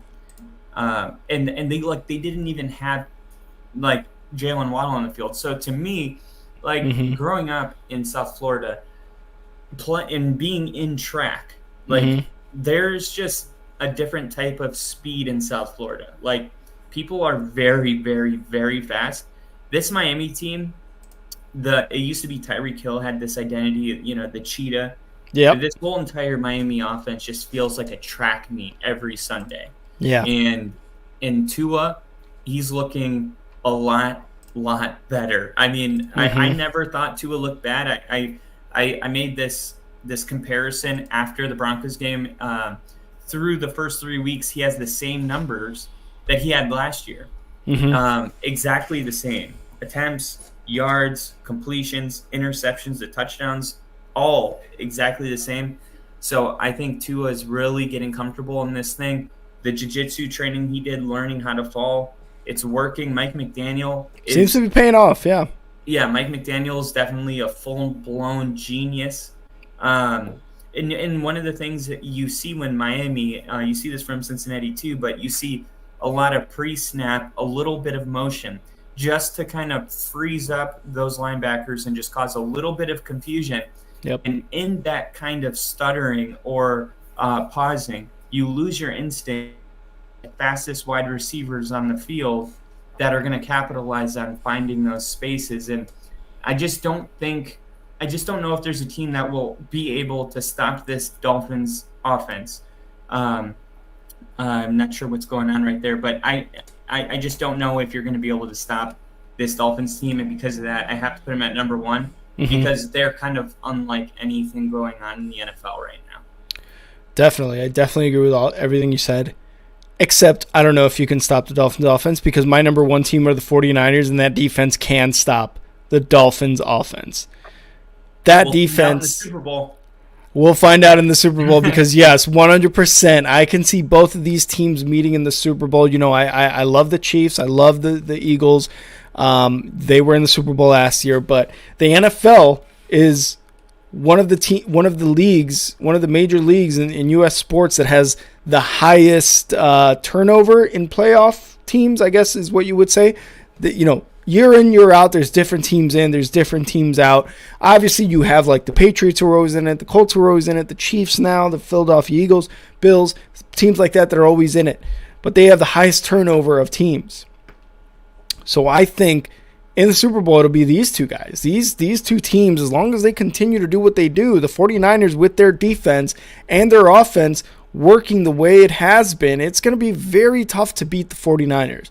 Both of these teams are undefeated for a reason. I just think the 49ers have the better defense right now. You ask me who I want a quarterback, whether Tua or Brock Purdy, I'm taking Tua, 100%. A lot of their skill players probably taking more of the ones from Miami, Tyreek, Jalen Waddle, but San Francisco and Shanahan know what's going on, man. They know how to make this kitty purr, and they are fucking making it purr hard. Wow, I like that. Yeah, they know. I don't know they why, know. but it did something. Are you aroused? You said it. Kyle is so aroused right now. I work 60% of the time every time.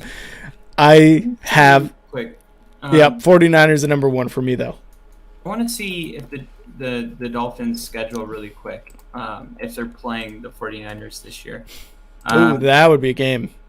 So they're playing Buffalo, and then the Giants and the Panthers, and then the Eagles, Patriots, then the Chiefs, Seymour, then the Raiders, Jets, Commanders, Titans, Jets, Cowboys, Ravens, and the Bills. Bills, yeah. They do not play the 49ers. It might have to be a Super Bowl thing. It might have to be a Super Bowl thing, but I'll tell you this, October 22nd at 7:20 p.m., that's, to me, October 22nd, that sounds like Monday Night Football. Let me see if it's Thursday Night Football. October 22nd is Sunday Night Football. Sunday night against the Eagles. Eagles, I'm telling you. Yeah. This team right here, this might be 7-0 versus 7-0. Woo! Kyle's already calling it. That's what I do.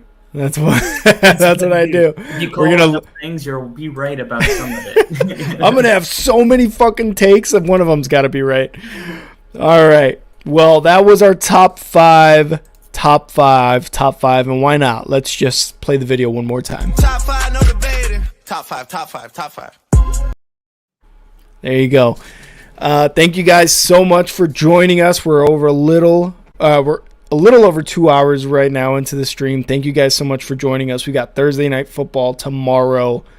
Obviously, follow us at Star6 Media on Instagram, YouTube, TikTok, Twitch, and Facebook, and at _Star6 Media on Twitter or X, whatever you want to call it. I think I'm going to keep calling it Twitter. I tried, and I can't. I can't do it either. But go check us out on all those platforms. Obviously, catch our live streams Mondays, Wednesdays. We're back to the regular Monday, Wednesdays, and then Kyle's gonna do Only Football with Kyle whenever he can. And then obviously we're gonna do live streams of the games too. So come join us for that as well. Up to the top left of your screen, you can support us there using that QR code. It's been a while since we used that, but we're going to try to set up a little bit, something more of on a monthly basis to help us out. Try to get like new cameras, try to get you guys more content. We're going to see if we could bring on another person onto the podcast, maybe like break up the bromance that Kyle and I are having. Started. Can we have some time together before we... We're gonna have a conjugal visit, if you will. But yeah, for sure. My oil change too, so just 5,000 miles on. Jesus Christ, Kyle, can we talk about this later? Jesus. Again, thank you guys so much for the welcoming comments. For myself, again, I've been gone for a bit, but I'm very happy to be back talking football, talking with Kyle, doing this show. But yeah, that is the show for today. Kyle, you know what I'm asking for. You know what I need. You know what I need. I need the chives. All right, the chives. The chives. It's been so long that Kyle's like, shit, I don't have the chives. No, I got chives. Chives. They're in here in my notes. He has to write them down pre-show. He has a folder. Chives. The chives folder? It's like that What Is My Name SpongeBob episode where he's like, my name, where is it? And they're finally... What's my name? He's like, September 29th, 27th, chives, what are they? Jerry Jones spoke out about the Cowboys' red zone struggles, and he said it's not a long-range concern. The Dallas Cowboys have moved the bell well with Mike McCarthy calling plays through 3 weeks, but between the 20s, they've done terrible. So they went 2 of 6 in week 2, 1 of 5 in week 3.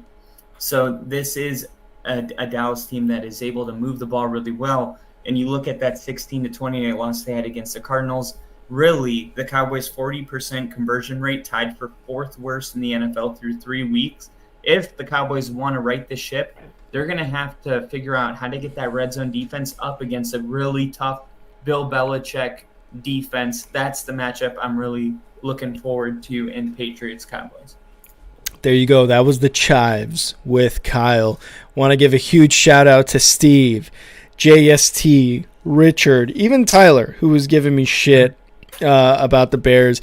Jinja, as always. Bill, you're going to be watching this, so thank you for tuning in even after the live stream. We appreciate all the views, all the comments from everybody. Thank you guys so much for tuning in. And Kyle, I'll see you for the live stream tomorrow, baby. All right, brother. See ya.